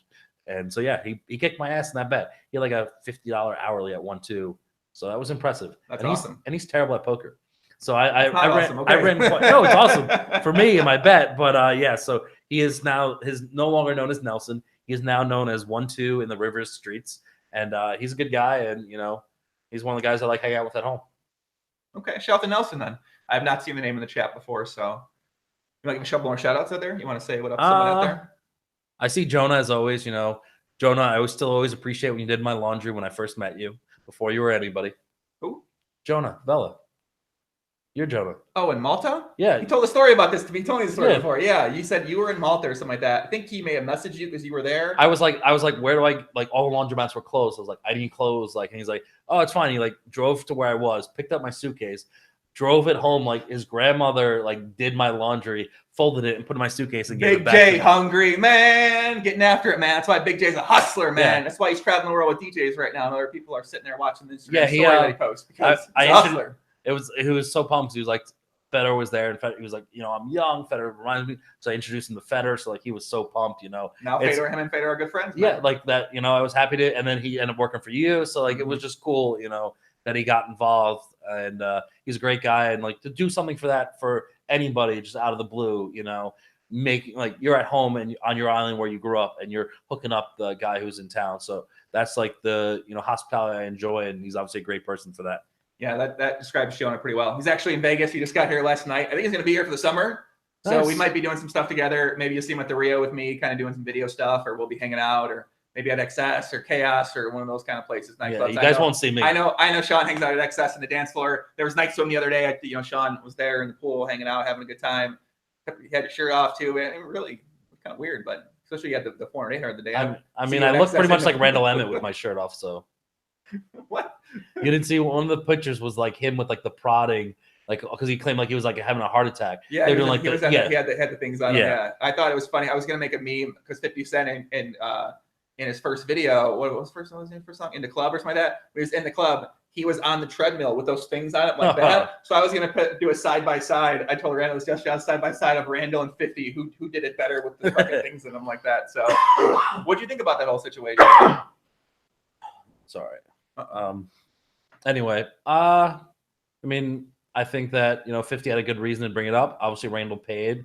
He should have paid sooner. He shouldn't have let it get to that level. Mm-hmm. And I don't know. Like I said earlier, I think it's okay to call out some significant other if they're stealing money from you and your family. Like that's money earned. Whatever the dispute over the money was. Like like I said, I'm owed still a lot of money, and most of them don't pay. And I wish I had something on them so I could shame them publicly into paying. Mm-hmm. But I've name dropped a lot of them. They just don't give a shit. Mm-hmm. That's the sad side of poker is people who don't mind being called a scumbag. Like you call me a cheater or a scumbag, I'm gonna snap back and I'm gonna fight because I care about my reputation, because I care about this industry, and because if you're not ethical in this industry, why even be in it? Mm-hmm. It's just the way I've survived is being upfront. I never did anything shady, never multi-counted, never ghosted, even though I had plenty of opportunities to, and I've just never stolen money from people without just playing poker. I don't do the shady things because I don't need to do that to win. I still make a lot of money playing straightforward, playing straight up, not lying. And then part of the unfortunate side of getting shut out of a lot of private games, I could have done a lot of things to get myself in those games or do things publicly that other people are willing to do to get in those games. And that's just not me. Oh, sorry. My throat is killing me from this cold. It happens. Some more water. Yeah. Get the kids some more water over here. So I see someone asked about Ted's Fish Fry, the family business. We just opened our 6th location, and we just bought property for our 7th location. So it's expanding. It's doing great. Yeah. The good old Deeb family name is doing really well. Lebanese businessmen. They got everything. Fucking really got things in order there. Shaun, what do you think some of the biggest mistakes you see tournament players out there make? Oh, sorry. What do you think some of the biggest mistakes you see tournament players out there make? I think the biggest mistake is just not opening enough, and just like you gotta win the antes, you gotta win the blinds, you gotta accumulate chips. Like people always, oh man, I always lose my flips. I'm like, yeah, but your flips are for 8 big blinds. Like if I get in a flip, it's for 35 big blinds each. So if I win that, I'm Jeopardy of the tournament, and I get to do all these things. Or I cover someone and I lose that flip, and I'm still in the tournament. Having people covered, having that leverage, and not being able to bust on a particular hand is so important. And the psychology side of that is still so big in poker. And there's so much being comfortable at table. You can just make people do things that they normally wouldn't do. People might fold to me knowing it's a bad fold, but just afraid to play against me. And that's a good image to have and a good fearlessness. And you got to kind of bully people that way on the table.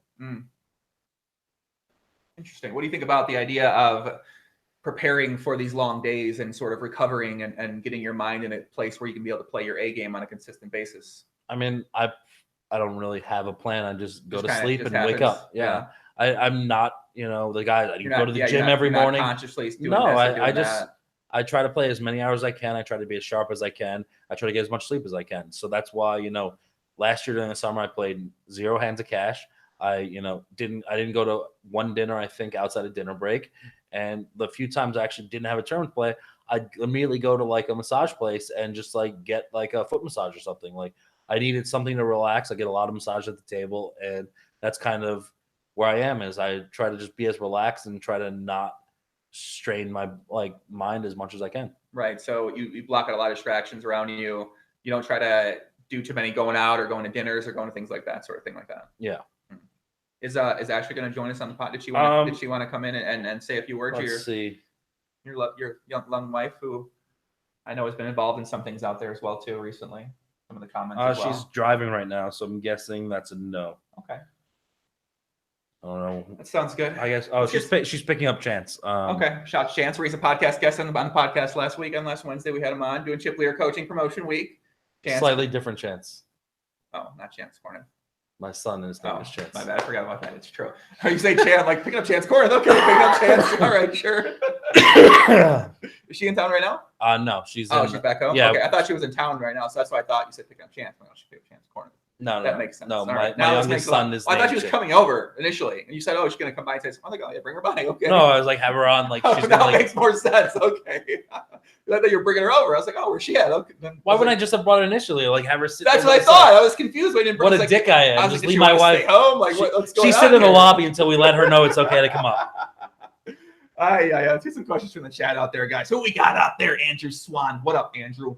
What's happening, man? Sean, why did you slow roll Mike Madisell last year on Poker Night in America? I just posted that. Last year. That was like 6 years ago. That clip's hilarious. I'm sorry. Like, I mean, what are you sorry about? It's great poker. Like the hilarious.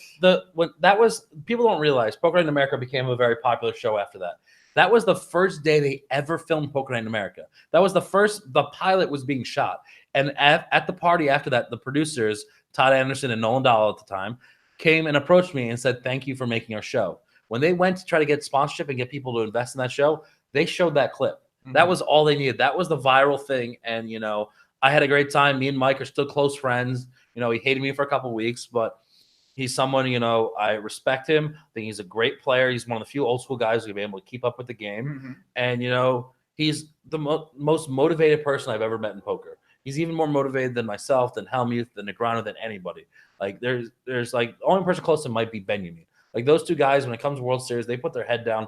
They play all the tournaments, play as much cash as they can, and try to make as much money as they can. And they're good role models for the grind and the ability to show up every day and play every game. Mm.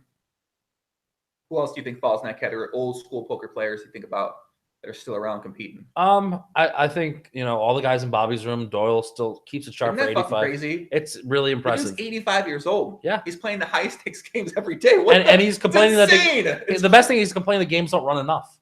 Like he's such a grinder. Crazy. Yeah. 85 years old. Can you imagine that? I How mean, old are you right now? 33. Me too. I mean, my grand played 52 years later when 85. she was 95, and she was so much worse than Doyle and couldn't keep track of anything. So obviously. He's one of the he must be one of the most intelligent people that we've ever met to still be this sharp at 85. Doesn't he have to be? He has to be. Like it doesn't make like the best play. Would you say he's playing against some of the best players at mixed games? He's playing not some of the best. The best players. He plays in the highest games that run whenever they run. He's always there and he's always panning up. And I don't know his results. I don't talk to those people. No one really keeps track. But he's holding his own. He won yesterday when he played. He made some good reads. He bluffed a few people, and he's so engaging. He's so enjoyable to be around. He's such a he's the ambassador that if he was ever younger when poker had the boom, he'd be the guy. He would have been bigger than anyone. He would have been on every show. He would have made us mainstream. I just think he was at a stage in his life where he didn't want that as much.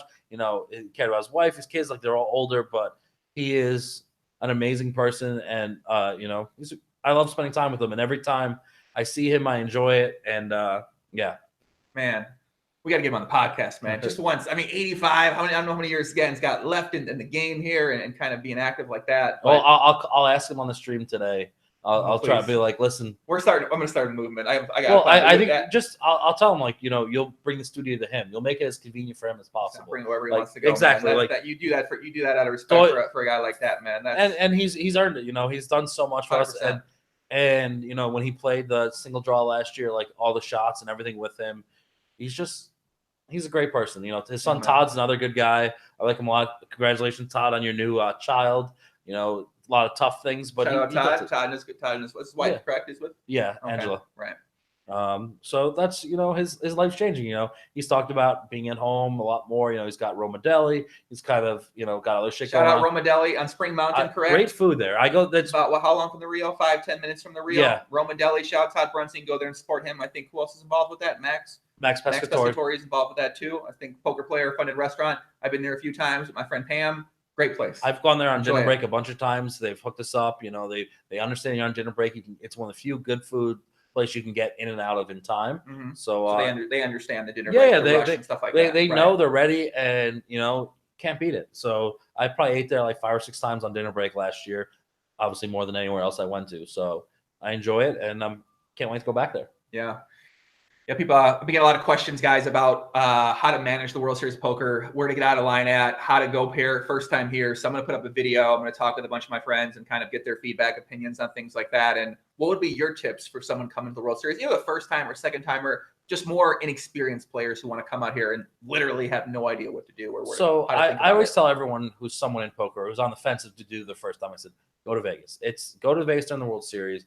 Whatever stakes you play, whatever games you play, you're going to find it. Mm-hmm. So whether you like Omaha, you like Reg, like, triple draw, you like mixed games, whatever, you're going to find a game and a limit that you want to play.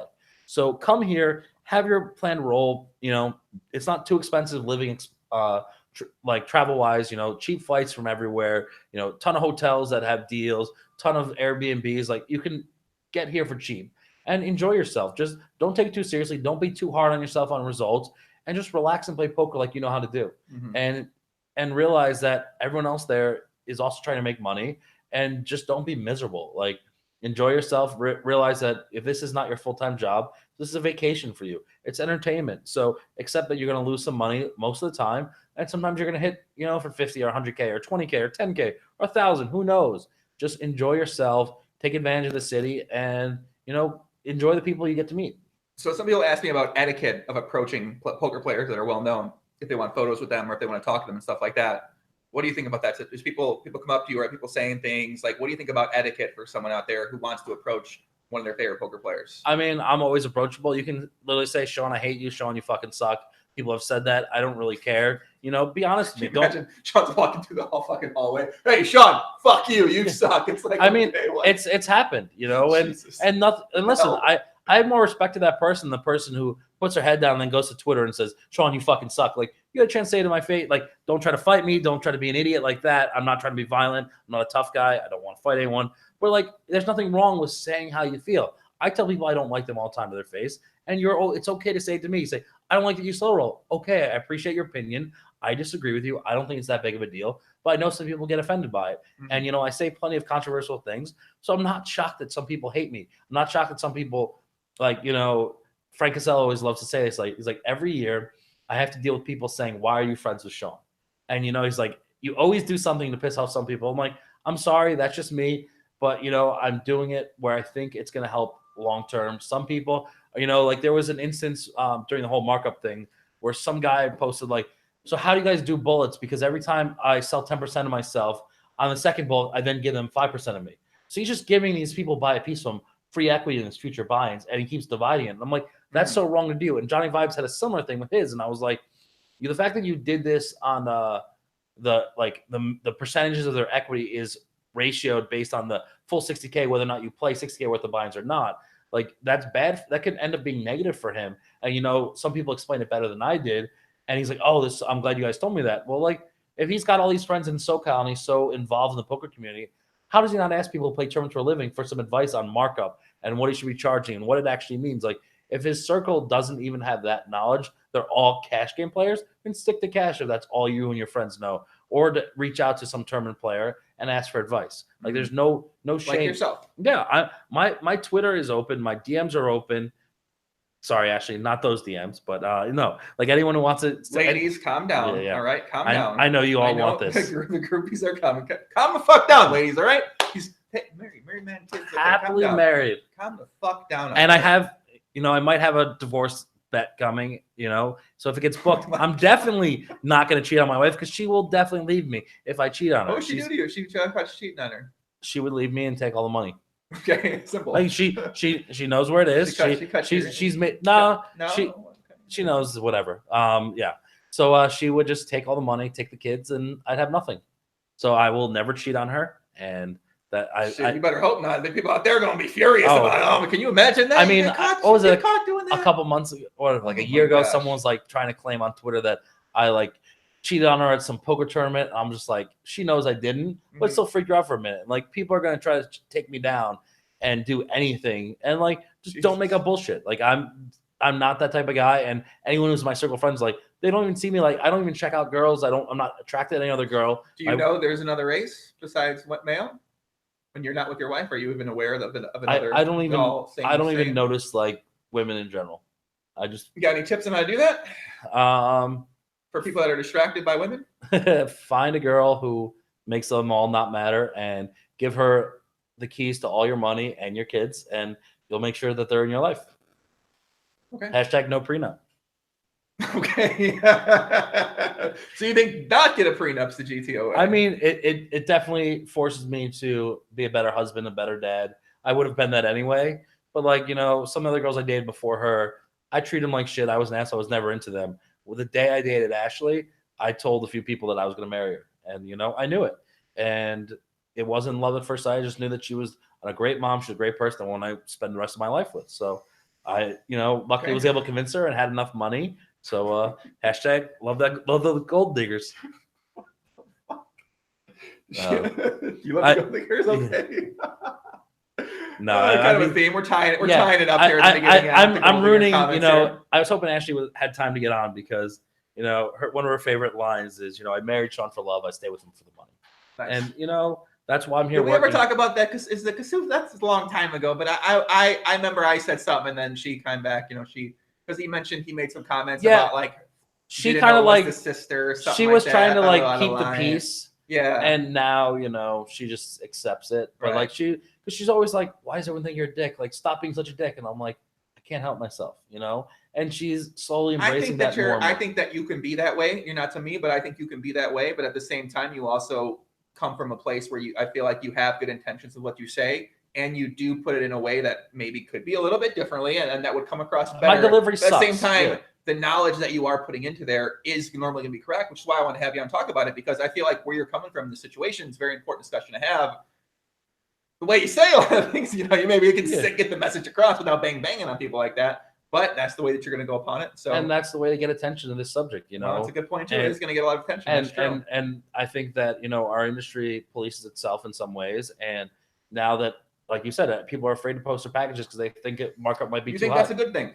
Yes, because if these people can't make enough money of their own cut of their piece of the package, then they should be just taking minimum wage up somewhere else. If you can't, like we talk about, if you can't be profitable enough, profitable enough to offset, and just say you have half yourself in your summer stuff.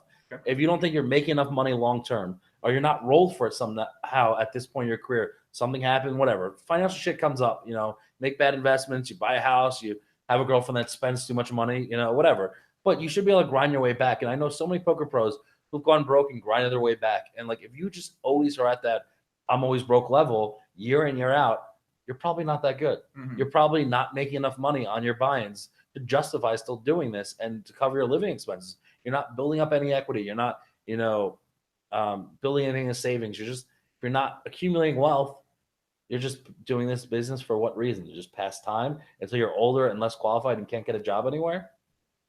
I don't know. Maybe. That's like, I think a lot of people have held on to this as a career as it gets less and less profitable. Just because they don't know what else to do. Correct. They're so afraid that I don't have a resume. Well, go out there. Everyone says what to do after poker. Figure it out. Make some investments. Do some real estate. Try to find on the internet. A lot of things on the internet these days. A lot of things to sell. There's low unemployment right now, so there's a lot of opportunity. And guess what? If you're made money in poker, you're probably intelligent enough. If you get hired in some business, say it's a minimum wage job, you probably can get promoted pretty quickly to general manager or something else. Then you have a resume. You can actually go from somewhere. This actually did happen to my buddy Tyler. T.Y. Romper had him on the podcast. Former legend of the small stakes online, the cash game tables for Full Ring. And yeah, he got a job at Chase. He was a personal trainer in Chicago for a while. He got married, went down to Southern Illinois, got a job at Chase. Now he's GM of the bank. Exactly. So he's on a fast track to going up here. And this is a very smart guy. I think if anyone ever did watch that pod, maybe I should get him back on and talk more about this. But here's the kind of guy. He said, when I went in there, I saw the work ethic they had. And I said, holy shit, I'm going to be way better than these guys just because of my approach that I learned from poker. We took those same things and that's exactly where so many people, like, his quality of life is probably a lot better than his last few years as a poker pro. And I'm sure if you ask him that, he'll say, yeah, and also his marriage is going to be a lot more successful because he's able to do the 9 to 5, be home on the weekends, be around his wife. And if he has kids, Mm-hmm. He does have kids. Yeah. So like that's why, obviously everyone's always trying to transition out of poker. Mm-hmm. Like I'm doing the same thing. I'm always trying to find enough passive income so I can live my life while still playing poker here and there. But I don't want poker to eventually be my main source of income because I don't study the game enough. Eventually it's going to pass me by.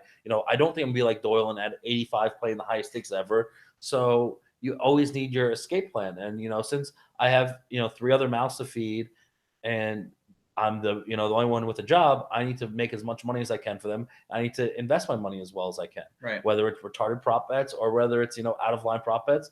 If I can make a couple $100,000 for my family, and someone happens to get a divorce, I'm okay with that. So. Yeah. Oh my God. Yeah. I want them to stay together, man. I'm rooting for success with that. I'm rooting for if we make the bet, I hope we both stay together because it'll be a lot less painful. And chop it up. Yeah, perfect. Chop it up. Chops are good. Everyone loves a chop pot. Everyone loves a chop marriage. Shout out to Joe Stapleton. Let me get some questions from the chat, guys. We got some questions. Maybe got a strategic question because we did hear Shaun, give a little strategy. We know you're a very smart guy when it comes to poker. A lot of topics on here. I'm always sort of hesitant because people that don't talk about a strategy, I'm always like, I don't really want to bombard them with strategy questions, especially for tournaments. And I feel like they give things away when they do give answers. And if a lot of your mindset or approach or strategy isn't out there, then now that's like information people do get from you. That's kind of why I always never did videos because I was always afraid of that because I'm like, if people would know my game, kick my ass. Like I'm exploitable, I'm predictable. My ranges are really shitty. They're unbalanced in a lot of spots. And if you know that, like I just can't. If I don't know that, then that's the problem. So like, luckily, the few people I do know that I can like readjust and kind of try to level them and kind of try to fuck with them. But in general, it's tough. Yeah. Lauren Malvo, does Deeb feel that poker vloggers are overall better for the game or have no real effect on it? I don't know if you've actually watched any vlogs, so I don't know if you. I've watched very few. Okay. But I mean, like I talk to like in the casino I play at, a lot of the 1-2 people. Some of them watch Doug's or Nemi's or Brad Owens, yep. and they're like they get some quality about it, and they're playing the stakes that these people are interested in. So like I'm totally fine with that. I think that's great. Engage with a very narrow audience. It's obviously not going to be mainstream, but it's niche. So if these people are into it and if they like it, that's good for them. Get something out of it, but just realize that these guys aren't going to make you some massively profitable poker player. Treat it as entertainment. I would much rather do this, learn from Doug or someone who's beaten multiple stakes. You know. Yeah, I think people watch the vlogs for not just to learn. I think learning probably if it's number 4 totally priority. A lifestyle vlog, probably enjoy, entertain. They get to know the people and personalities, and I think they're great for poker personally. So I think they're only going to be more and more successful. So tips for first time series, Michael. We did have that. Thoughts on World Series of Poker's schedule and changes this year from Eric Johnson asks. I know this is surprising people. I don't even look at the schedule. Okay. I literally just know whatever the event the next day is, I'm going to play. So I just have no idea what's going on. I hear some like comments here. There's men that prepare, Shaun, and listen, everyone's got their own approach and what's strategy. The point? How am I going to prepare? I'm going to play every event, and occasionally there'll be an event the next day. I'm like, I really want to play that, but I'm still going to play the one before. And that's why I ended up multi-tabling a bunch last year. And I forgot about that. Yeah, that was out of line. That was you were playing. Did you play 3 events at one time? No, I just had 2, but I made 2-day 3s. One of them. How's it impossible? How do you make 2-day 3s? I think we talked about this last time, but that's just. It was absurd. Yeah, what was it? One of the comments, whatever. GPI 2-day 3s in a live GPI was all bullshit, but like the fact that tournament performance of the year wasn't me multi-tabling 2-day 3s, like or mentioned, it was kind of ridiculous. Yes, it's 2 tournaments, not 1, but they just like who won the most money. Like we're gonna put all these as the tournament performance of the year.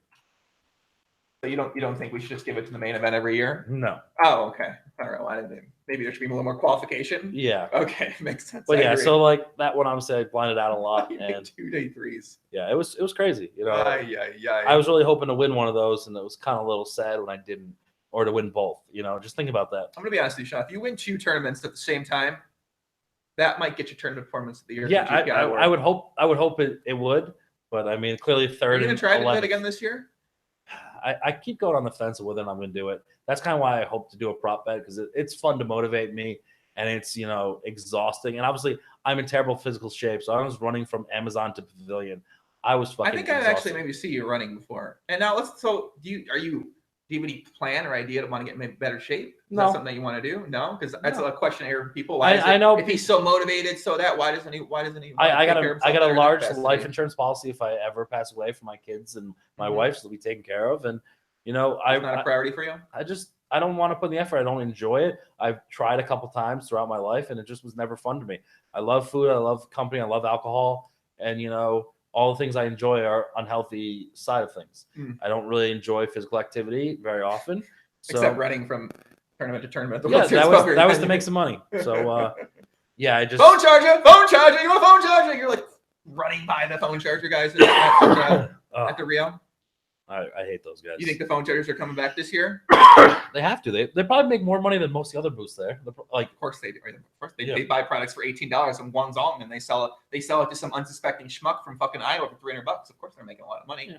For Shaun, $100 for phone charger. We'll throw in a case. We'll throw in this. We'll throw in that. For old Debbie from Kentucky, like she goes there. They go up $300. You want to see I'll show you the prices on the phone. $300 right here.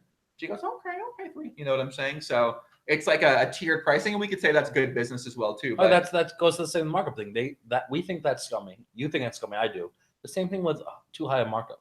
Like, yeah, it's a free market. So why did everyone it was okay bashing those guys for charging too much? Like, the whole argument of it's a free market. I think they're like, bashing because they're kind of annoying too. I mean, very annoying. But they're very annoying and stealing like infinite money from people. Like, you don't need 3,000% markup on things, right? So. If they say free market, if people are willing to pay for it, then. But I mean, I think that's on the series to bring in. Let's bring in some different products, some people that are going to treat people differently. Maybe dress the booth up a little bit nicer. You know what I'm saying? Like this looks like we're at the mall in fucking the middle of Ohio. It doesn't even look like a mall. It looks worse. It's like that in Ohio. That job fair. It's a job fair that you go to. Right. And they set up the booth. That's literally just cardboard and a folding table, and then they just fold it down, and it's the easiest pick up and go. Right. I like this. Kevin says Joey thinks he's Buffalo. So I'm just trying to check my fucking posture. Okay, I'm really focused on posture when the camera's on me. So that's why I don't want, if I could sit like this, so I'm trying to stick up straight. But I think I got some work to go. I wouldn't. What you think? No, yeah, okay. That's not I'm sliding the DM in real life DM. I'm trying to get the feedback on my package here. You didn't see Negreanu posted his package. I didn't see you comment on that. I don't have an Instagram. Shaun, will you take on the Danny Negreanu pool challenge with me right now downstairs? We go down there. We take a photo of ourselves, Danny Negreanu style. Will you accept the pool challenge or not? No. No? No. Not going to be able to do it? It's too embarrassing. Okay. What do you think about that? What was your take on the junk gate? I mean, crave attention much? Ooh, okay. Showing off the goods, man. I don't know. Whatever. I mean, advertising. He's about to be married. Why advertise? Give me off limits. I don't know, man. Listen, I never posted that on my junk. I think when I was younger, I'd post some shirtless pictures and stuff like that, but it was usually about probably for the ladies or something like that, or just trying to show off the hard work I have. Probably the hard work. I don't know. That kind of the junk gate kind of came and went. The talent that's kind of gone. So, picture will live on forever though. And I don't really want to talk much more about that. So, we find more questions out there in the chat. Let's we didn't do which one? The angle shooting stuff. Oh, about when Negreanu said the string raise and stuff. Okay, yeah, let's talk about that. Yeah. So that hand. Give them some context for what you're talking about. So for you guys who don't see, you can see on my Twitter, I have a link. Joey can put up a link to it too of this hand. And me and Dan were playing. I was really young. I might have been like 22 years old. You were looking like a young little whippersnapper right there, bro. It's really funny. So I was at dinner last night with Kane Callis and his girlfriend, and we were talking about the Negreanu thing. And I showed them the video, and they couldn't hear anything. And they're like, "Why does this hand matter?" I'm like, "That's me." They're like, "Huh?" They didn't even realize sitting across from me that was me in the glasses at the table. Mm-hmm. So Daniel did his thing. Me and him were friendly at the time. He was staking my roommate Adam Junglin. So he was doing his poker VT. Mm-hmm. He was involved in a lot of shit. And he was a great ambassador. He was a giant name in poker, and I thought it was really cool. He knew who I was. I was just an online guy, and so we had been friendly. And we play his hand, and he's like, "You're so aggressive. You do this." And then so he does that, and he says, "I'm going to pound you back," and throws the call in with one hand and the raise in with the other hand in two separate motions in a crisscrossing, delayed. And I'm like, that's not a raise. I played enough poker. I'm saying all that stuff is irrelevant and doing the two motions with two hands. I know your intentions to raise, but that's it's a string raise. And anyone calls you out for string raise is nothing wrong with it because it's 100% a string raise. Dealer should have called it out. And so we get in an argument. It takes 5 minutes for a floor person to come over. And the World Series staff, Jack Effel and them, there's only a couple of them working, and none of them walked over. It was some local floor guy from the casino that doesn't even have a poker room, wherever we were in Leicester Square, where World Series Europe was. And Casino Empire, I think it was. And that person has no idea what's going on. And Daniel goes and like, then you'll see in the video, he changes his words to say, I'm going to pound it up a little. So he adds a couple things to it. And I was like, just so distracted. I didn't realize. And after the fact, Annette Oberstadt was to Daniel's right. She's like, Daniel, you totally changed what you said when he was here. And he's like, no, I didn't. Like, it's the same thing, And so like the clip came out and, Daniel, I thought looked really bad. I wasn't a big prop better back then. I offered Daniel $10K whether or not Matt Savage would rule that a string race or not. Daniel didn't take the bet. And now, years later, when Daniel starts calling me an angle shooter, he's like, you did the same thing. You angle shot me to see a free flop. And I'm like, calling a rule, which is everyone agrees who saw that video. I asked all the tournament directors, the two ARIA tournament directors, Tony from Florida, every tournament director, Tony Dave Burr, Grubb. Sean McCormick, Paul. Dave Grubb at Rivers, they all ruled that it's a string race. And any floor person who saw what he did would call it a string race. So I'm not an angle shooter for calling a rule that every single floor person agrees is that. Intention doesn't matter in poker. Like, it doesn't matter what you intend to do. You did something wrong. You're a professional poker player playing for 30 years. You know how to put in chips to not string raise. So yeah, you're being goofy because you're doing TV. You're trying to like tell a story, be funny, make some comments, whatever. But what you did was 100% wrong. And so when I called him out on it, and now to this day, it's one of the points he makes when he's insulting my character. And I'm like, I don't understand how you're insulting my character. You literally lied to a floor person. And for people who play live poker, watch Daniel's eyes in this video and the way he changes them to the floor person is like, oh, you really believe me, right? He does all this stuff where he's fully aware of everything he does physically. I mean, he's a great poker player and understands how people interpret things. And that was 100% his way of influencing the floor person to rule in his favor. And so I think that's really shady what he did. And he thinks he did nothing wrong. And, obviously with the things that he calls an angle, like the Raz hand and other stuff I've done, I think there's nothing wrong. We're both very stubborn people. But I let the audience decide watching this video. And, that little short clip that we were able to find, someone found on 2+2, just shows what he's willing to do and that he still doesn't even admit he's wrong. He's watched that video for years and still to this day thinks that I'm the angle shooter. He's the only person who's watched that video who has that opinion. No one has watched that video and says what I did was wrong and what I did was an angle. Some people say, yeah, his intention was to race. You should allow it. You guys are friends. But when you're playing poker, that was a 10K pound event, the highest stakes tournament I've ever played at that stage of my career. And he fucking does this string race and then gets away with it. And I get denied equity. Like, that pisses me off a lot. And, he's gotten away with it. And I think that it was really embarrassing that he did that as an ambassador of the game and someone, who's very successful. He should never had to do that move, should never have lied to the floor person, and just admit you're wrong. That's tough for me to do. It's tougher for him to do, apparently. And, trust the audience and people who've seen that clip. Right. I think the clip's on your Twitter page too, at Shaun Deeb, SHAUN Deeb. It's on there. I think it's one of the recent posts on there if you want to go watch that. I've seen that video a few times. I watched like the first 4 minutes. I'm not sure if it's like 6 or 8 minutes. Oh, there's only a 30-second clip. Is it? Yeah. Oh, okay. I thought I watched that was longer. What the hell did I watch recently then that he's involved in? I don't know. I watched another clip then. It's only 30 seconds? Yeah. The one that it's like 39 seconds or something. It's really short. Okay. Longer than that. Yeah. Like there was older, longer versions of it, but that was like the only one that survived YouTube purges. There's a couple of accounts were dead, and I try to find some links to it. Yeah, I said something like, I'm going to pound you back, or I'm going to pound it, or yeah, it's like, I'm going to pound it up, or something like that, and then changes what he said when the floor guy comes over. Yeah, got it. And like he, and I think someone, like when I was talking about this, someone else made a situation with Daniel where he was playing a limit tournament, and like it was like, say, a 2,500 big blind, and he does thumbs up and then throws a 5K chip, and the dealer declares it's a call because this means nothing. This doesn't mean raise. This doesn't mean raise. You do this at poker and throw in an oversized chip, it's a call. Okay. So Daniel knows this, and he does this shit. And because his intention was to raise, and he was just being funny and doing something goofy, he thinks the rules don't apply to him. And we talk about bullying. That's bullying, is to think that you're above the law, to think that you get away with these things. That if anyone else does that, it's not a raise, but it's because you're Daniel Negreanu, you get away with that. That's bullshit. And that's the side of him that I think is negative for poker, and I think he needs to improve his personality to not take advantage of his notoriety on a lot of people. Well, I'm going to be very interested to see what Daniel has to say. Some of these things, I'm sure he'll have some feedback about these things because, I'm sure he'll have some feedback about these things. No doubt about it. It's going to be a fun summer. I think ESPN and Poker Go is going to try to get us on a stream on a table at some point. There'll be some fireworks. I know He was almost going to play the Poker Go game, the Dolly game this week. We were, it would have been a little feisty. But listen, I'm willing to defend myself. I'm willing to defend my actions. I'm willing to defend my family, and I'm willing to bet. So, the door's open. It's going to be a great Bank summer. of Deeb is ready.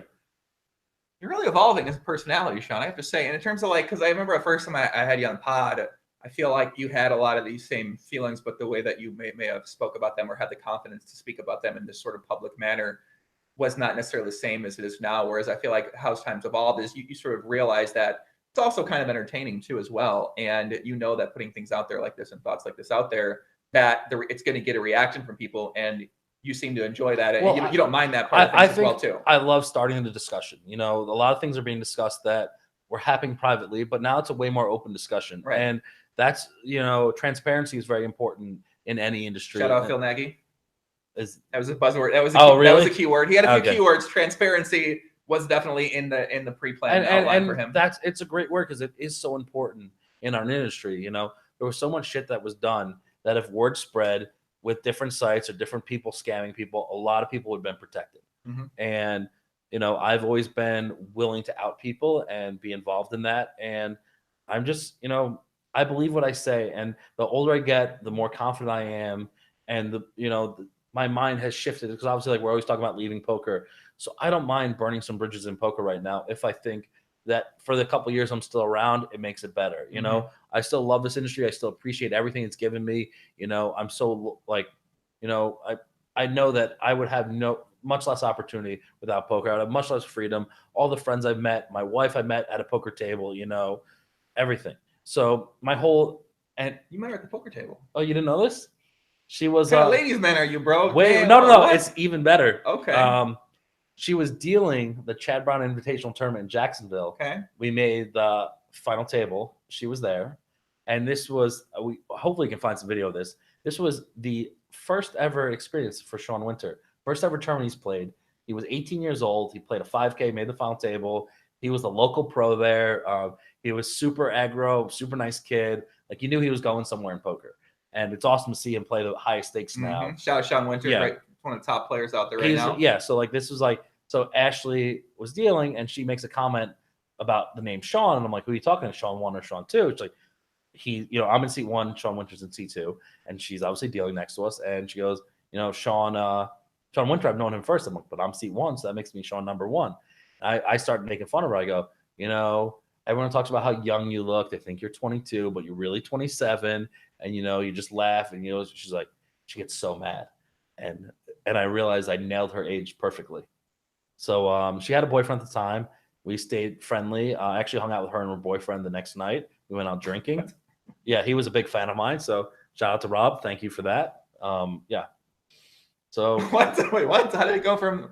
How did that happen then? I mean, there's a lot longer story. I feel like I thought I told on the pod. Maybe I didn't. But yeah, so me and Ashley stayed in touch for a couple of years. She ended up coming out to Vegas. When she came out to Vegas, I actually thought it was her friend, not her. Yeah. Okay. So whatever. We ended up. Man, keep my girl away from Shaun. Fuck, man. Never mind. No, you don't. She can be around me. I'm basically like a gay guy around women now. Okay, perfect. Yeah. You have a girlfriend now? No. Is it Sasha? I don't have a girlfriend right now. Mm-hmm. Said keep your girl away from her. So I'm not bringing Sasha around you, man. I don't know. She's top player and Mr. Steal your girl, Shaun Deeb over here in the house, man. I don't know. Nope. Gotta keep Shaun around Sasha. Man. My wife is listening now, so we got to be careful. Shout out Ashley. Trying to get her on, but I don't know. It's all good. Shout Brent. I see Brent throwing a little text in there. What do you think about the game tonight? So guys, he's gonna be playing 400-800 on Poker Row tonight. Doyle's game, I believe it's called. Who's in the game? Doyle Brunson. Who else we got in the game? Who else is in the mix? Kane Callis, myself. Shout out Kane. Ellie Lesra. Yeah, that one's interesting. Okay. Alan Richardson maybe again. Okay. Anthony Alberto, and we're trying to get Hellmuth, but he ran his game last night, so we're not sure if he's flying in or not. It's been kind of radio silent, so Brent was actually just texting me about that, so I had to figure out what's going on. A few of those guys play a lot of the. Alberto's kind of a newer player on the scene, it seems like, in some of these high-stakes games. Alan, I've heard his name for a long time, seems to be around for a long time. Yeah, I've known him high-stakes games a lot from back in the day. Yeah, he plays a lot too. And then Ellie Lesra, correct? And you and Ellie Lesra he still owes me money, yes. So it's a little awkward, but he's paying a little bit here and there, and we'll see if it's eventually made right. Okay. So he plays in the game with you, and then also owes you a bunch of money. Mm-hmm. So like basically, he said after last game, if he wins, he'll throw me a couple thousand. So he ended up not winning, so it was unfortunate. But that's the only way I can get paid right now. Have you thought about making 17 posts about him in a row, like 50 Cent did, and making memes and T-shirts and all that type of thing? Yeah, posting conversations and. I mean, we don't have anything that juicy. I don't have anything for that. Right. I already aired Ellie's dirty laundry. I was a key part of, I think, his book getting shut down through 2+2. I was communicating with Mason and David a lot about all that shit. Yeah. And in my history. I know a little bit about behind the scenes what happened with that and that whole process. And I think, that book was distributed or created through 2+2, I believe. I think, and then, there was, I actually don't know what's public about that or not. So maybe if I have Mason on, Mason can talk about it, but we've talked about it in depth. So I do know more about what exactly went down there. Yeah. It was an unfortunate situation because, Mason tried to reach out to me before the book deal was signed because, TT, my good friend. Shout Steve McLaughlin out there, Mr. Coffee Man. He's in Boston right now, he's right? Working for DraftKings now, yeah. Yeah, man, he's out there. He's not been to Vegas. I like seeing him around sometimes, and I wish I got to spend more time with him here because he's always dropping knowledge about stuff. That guy, I feel like the guy it's never thinks he knows everything or he knows a lot about everything. So it's like I know I'm always kind of enjoying being around him. He's cool, man. Yeah, he's he's the godfather of one of my kids, so I'm very close with him. Yeah, he's a good friend. He's actually the first person, really, when I first started doing podcasting. I didn't really leave my house ever back outside Chicago. I just stayed in my office all the time. I went to this poker conference for GPI First Awards. I didn't know anyone there. I literally knew no one. I'm just like talking with Donnie Peters a little bit, like, yeah, what's up? I didn't really know much about him. And Steve came up with like Mason and I think it was Mason, maybe one other guy, maybe Gesh, and said, what's up? Like maybe hung out with me, like trying to make me feel comfortable, inviting me to come hang out and stuff like that. Just made the whole entire experience a lot more comfortable for me because I was total fucking noob at the time. And he's actually one of the only people that really did that for me. The other person being Tony Esfandiari, which was in a time when I was doing something Poker Central. I never did anything like that before. So I got a lot of just appreciation for those two because these guys don't have to do that. Like they don't have to go out of their way to make you feel comfortable, to just kind of make your experience better when it might not be going as well as it could be going. So I got to say thanks to Shaun for that or Steve for that. And then for Antonio for that too, because it's just rare, man. I don't know. You know what I'm saying? Like you mentioned Jonah doing that. Like, these guys have to do that as well. It's like anytime someone who you perceive as slightly above you or more comfortable than you, anytime they bring you in, treat you like an equal, you just automatically feel more relaxed and you're appreciative of that, and they recognize talent or personality in you, and they're like, I'm going to try to be closer with you, I'm going to try to be friendly with you, I'm going to try to help you out. And those people bring you up, they make you a better person, and you end up maturing a lot based on what you learn from them. Mm-hmm. I agree, man. So yeah, anyway, back to so me and Mason tried to communicate for 2 weeks about the situation, but he couldn't get a hold of me. I was always busy. He was always busy. Time zones were different, kids, whatever. So we didn't talk, and the book got published, and then we talked after it got published. And then, he was like, shit, I wish I talked to you sooner to realize, to refute some of the things that Ellie was claiming just weren't true. Mm-hmm. Maybe included some of that in the book as well, too. I mean, I don't know. I didn't read the book. Got a copy, but I don't read. So hard for me to hate Ellie Lesser, bro. He was such a fun character on Poker. He still is. I just love watching him play. I met him before. He's been nice to me, But here's the thing: is it's like the only people can steal that much money, or are people like that. Are people who are smooth talkers. There's a reason why all the hustlers do that. Is if you were a total Alan Kessler, I don't think could steal a lot of money from people. I mean, he's not going to smooth talk you. He's not going to be everyone's best friend. Loves those Asian women, man. Alan Kessler. I'll say something off stream on that one.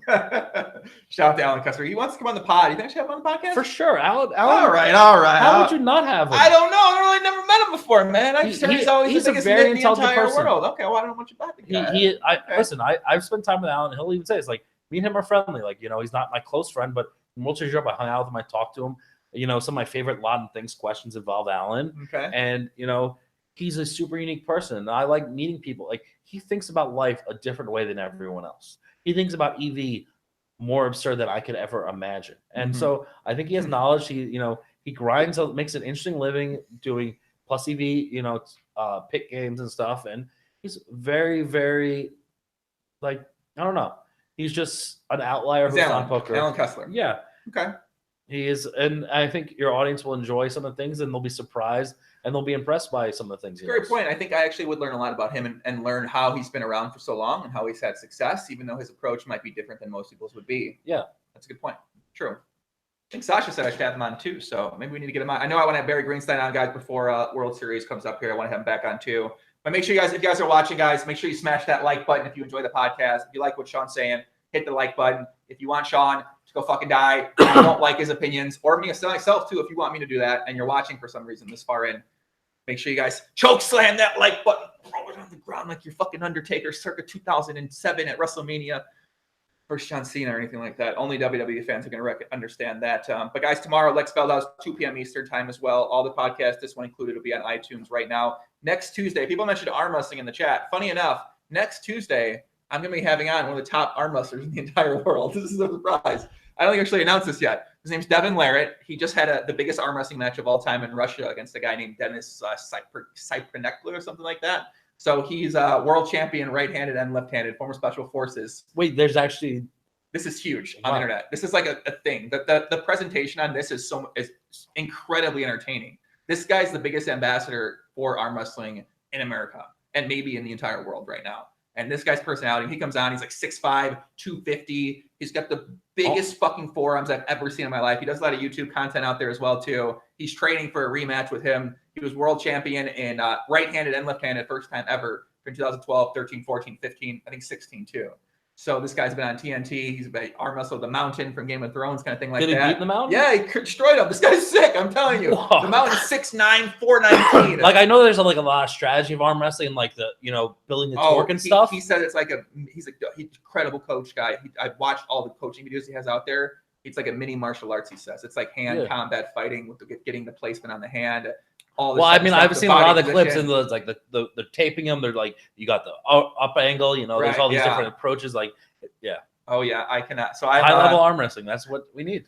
Man, see, Alex said I've watched arm wrestling after Joe mentioned that. The Devin guy's a beast. This guy is like the end boss, and he was before, but now he's like second in command. And the guy that's in first is like this specimen from Georgia, like Georgia, Russian Georgia. Yeah, like he is just doping. Oh, yeah, you never know. We might talk about that a little bit, but he's always been humble answering that question too, and I feel like this is the kind of ambassador that poker would be great to have. This kind of guy right here. This guy just presents himself so well, always professional about it, puts on his show, understands, yelling, he's like, at the table, like fired up, man. That's, the characters. How did poker get popular on TV? Characters. You had characters, and, I think I'm one of the few people in my generation who's willing to not just be a robot table, to say things that are controversial, just slow roll people, to do shit to get a reaction. Like those are the clips that go viral. I was talking with Maury about like why, the limit game, why it wasn't doing so well. It's like, it's who's going to ever watch a limit hand and be like, this is some amazing clip. People talk about the hand with Jeremy Koff me, like bluff me, Hellmuth and Jungle Man. Like there's been so many super interesting hands that go down on TV that if they were limit, they just wouldn't be as exciting. So, I think mix is just not good for TV, so unfortunately. But I think Big Bet mix it's explained more in a lot of ways, or but it's nothing's gonna go viral. People might enjoy watching it, right? But it's not gonna be like a moment where they're not like a guy's in the tank for 6 minutes thinking about hero calling for his stack, and then he's knocked out, or there's a massive double up or coin flip. There's not the suspense. There's not it's a slow grind, and people are into poker for immediate, enjoyment, immediate endorphins. Get that result, win the hand, get fired up, get your blood pressure up. But limit is just like slow. It's unfortunate because I really enjoy the games, but I know that I don't even enjoy watching like some of the big games necessarily limit. Like I know what's going on. Yeah, I tried to watch, bro, but I mean, even if like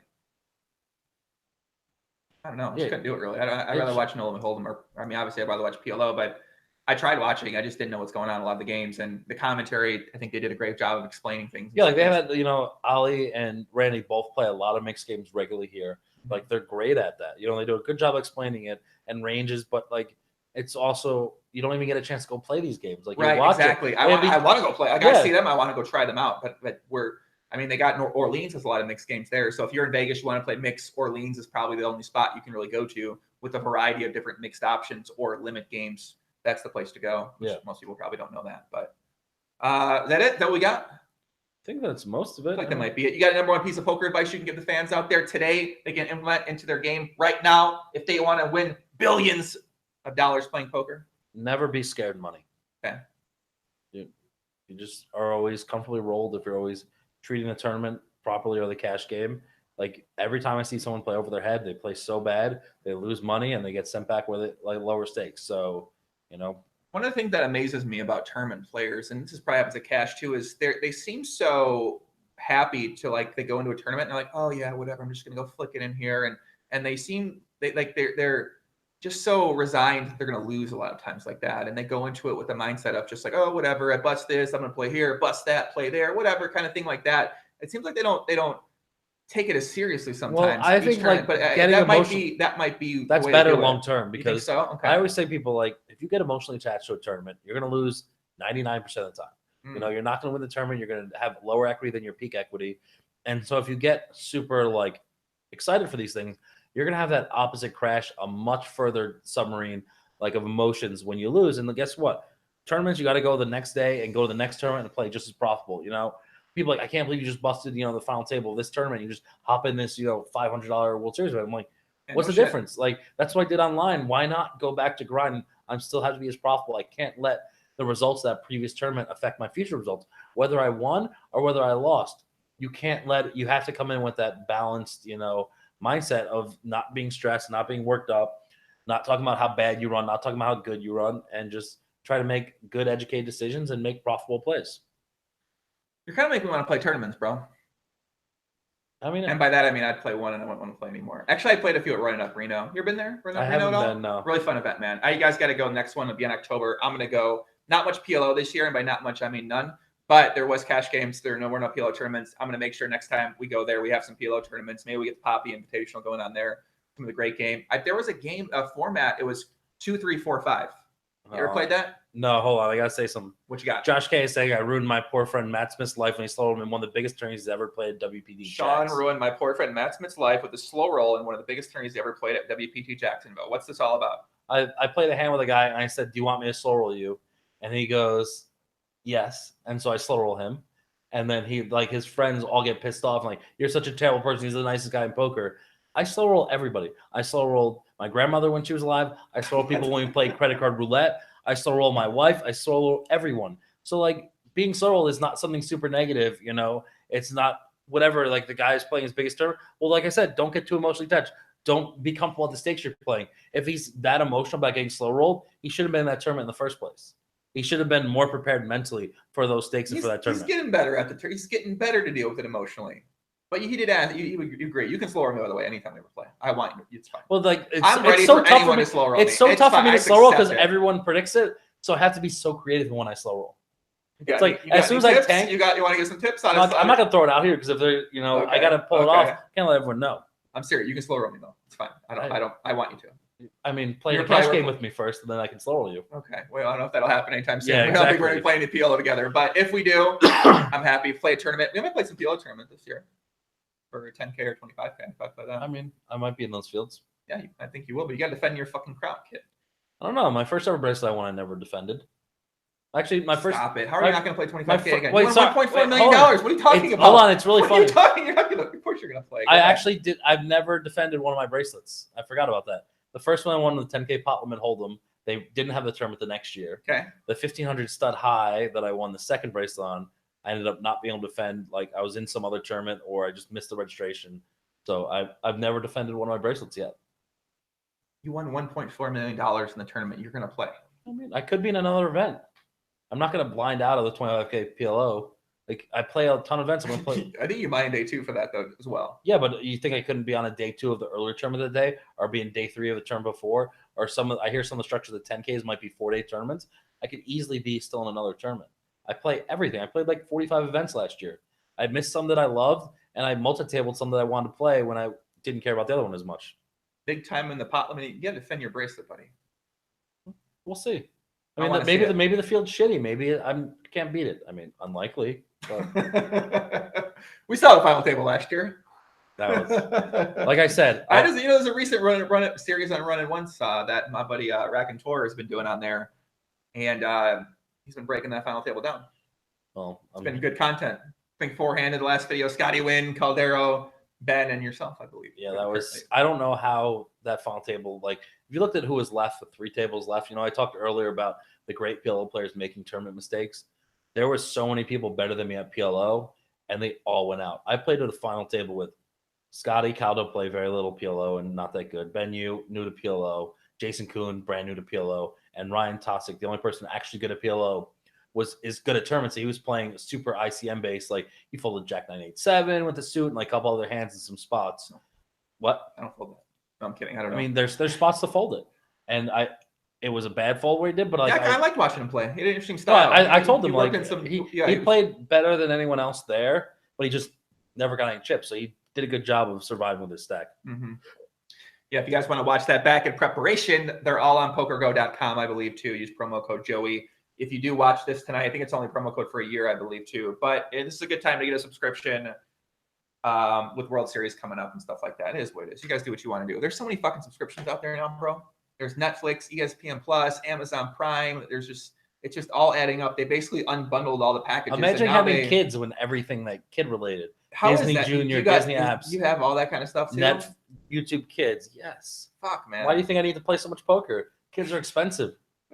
Let's leave it on that. Guys in the chat, make sure you like the video if you enjoyed it. I'll put it on iTunes tonight. Search Poker Life. That's it. If you want to watch podcast Phil Nagy, you can go back tomorrow or go back from yesterday or there. If you want to follow Shaun on Twitter to get his hot takes, it's at Shaun Deeb. I'll put the link in the description below. I'm going to be back tomorrow, 2 p.m. Eastern time as well. I got videos coming Friday, a vlog from the Pot Live in Omaha Poker After Dark session I played. And maybe we might work in a surprise podcast for Friday as well, too. If not, I'll put another video up. That's it. Good old Alan Kessler on Friday. AK may be coming soon next week. I got to schedule my podcast for the next couple weeks. I do know we have some fun guests coming up. Tune in for that. Stay tuned. That's it. You said you have Instagram for people out there that have IG? No, I don't have Instagram. No Instagram. That's it. Take care, guys. Peace out. Adios.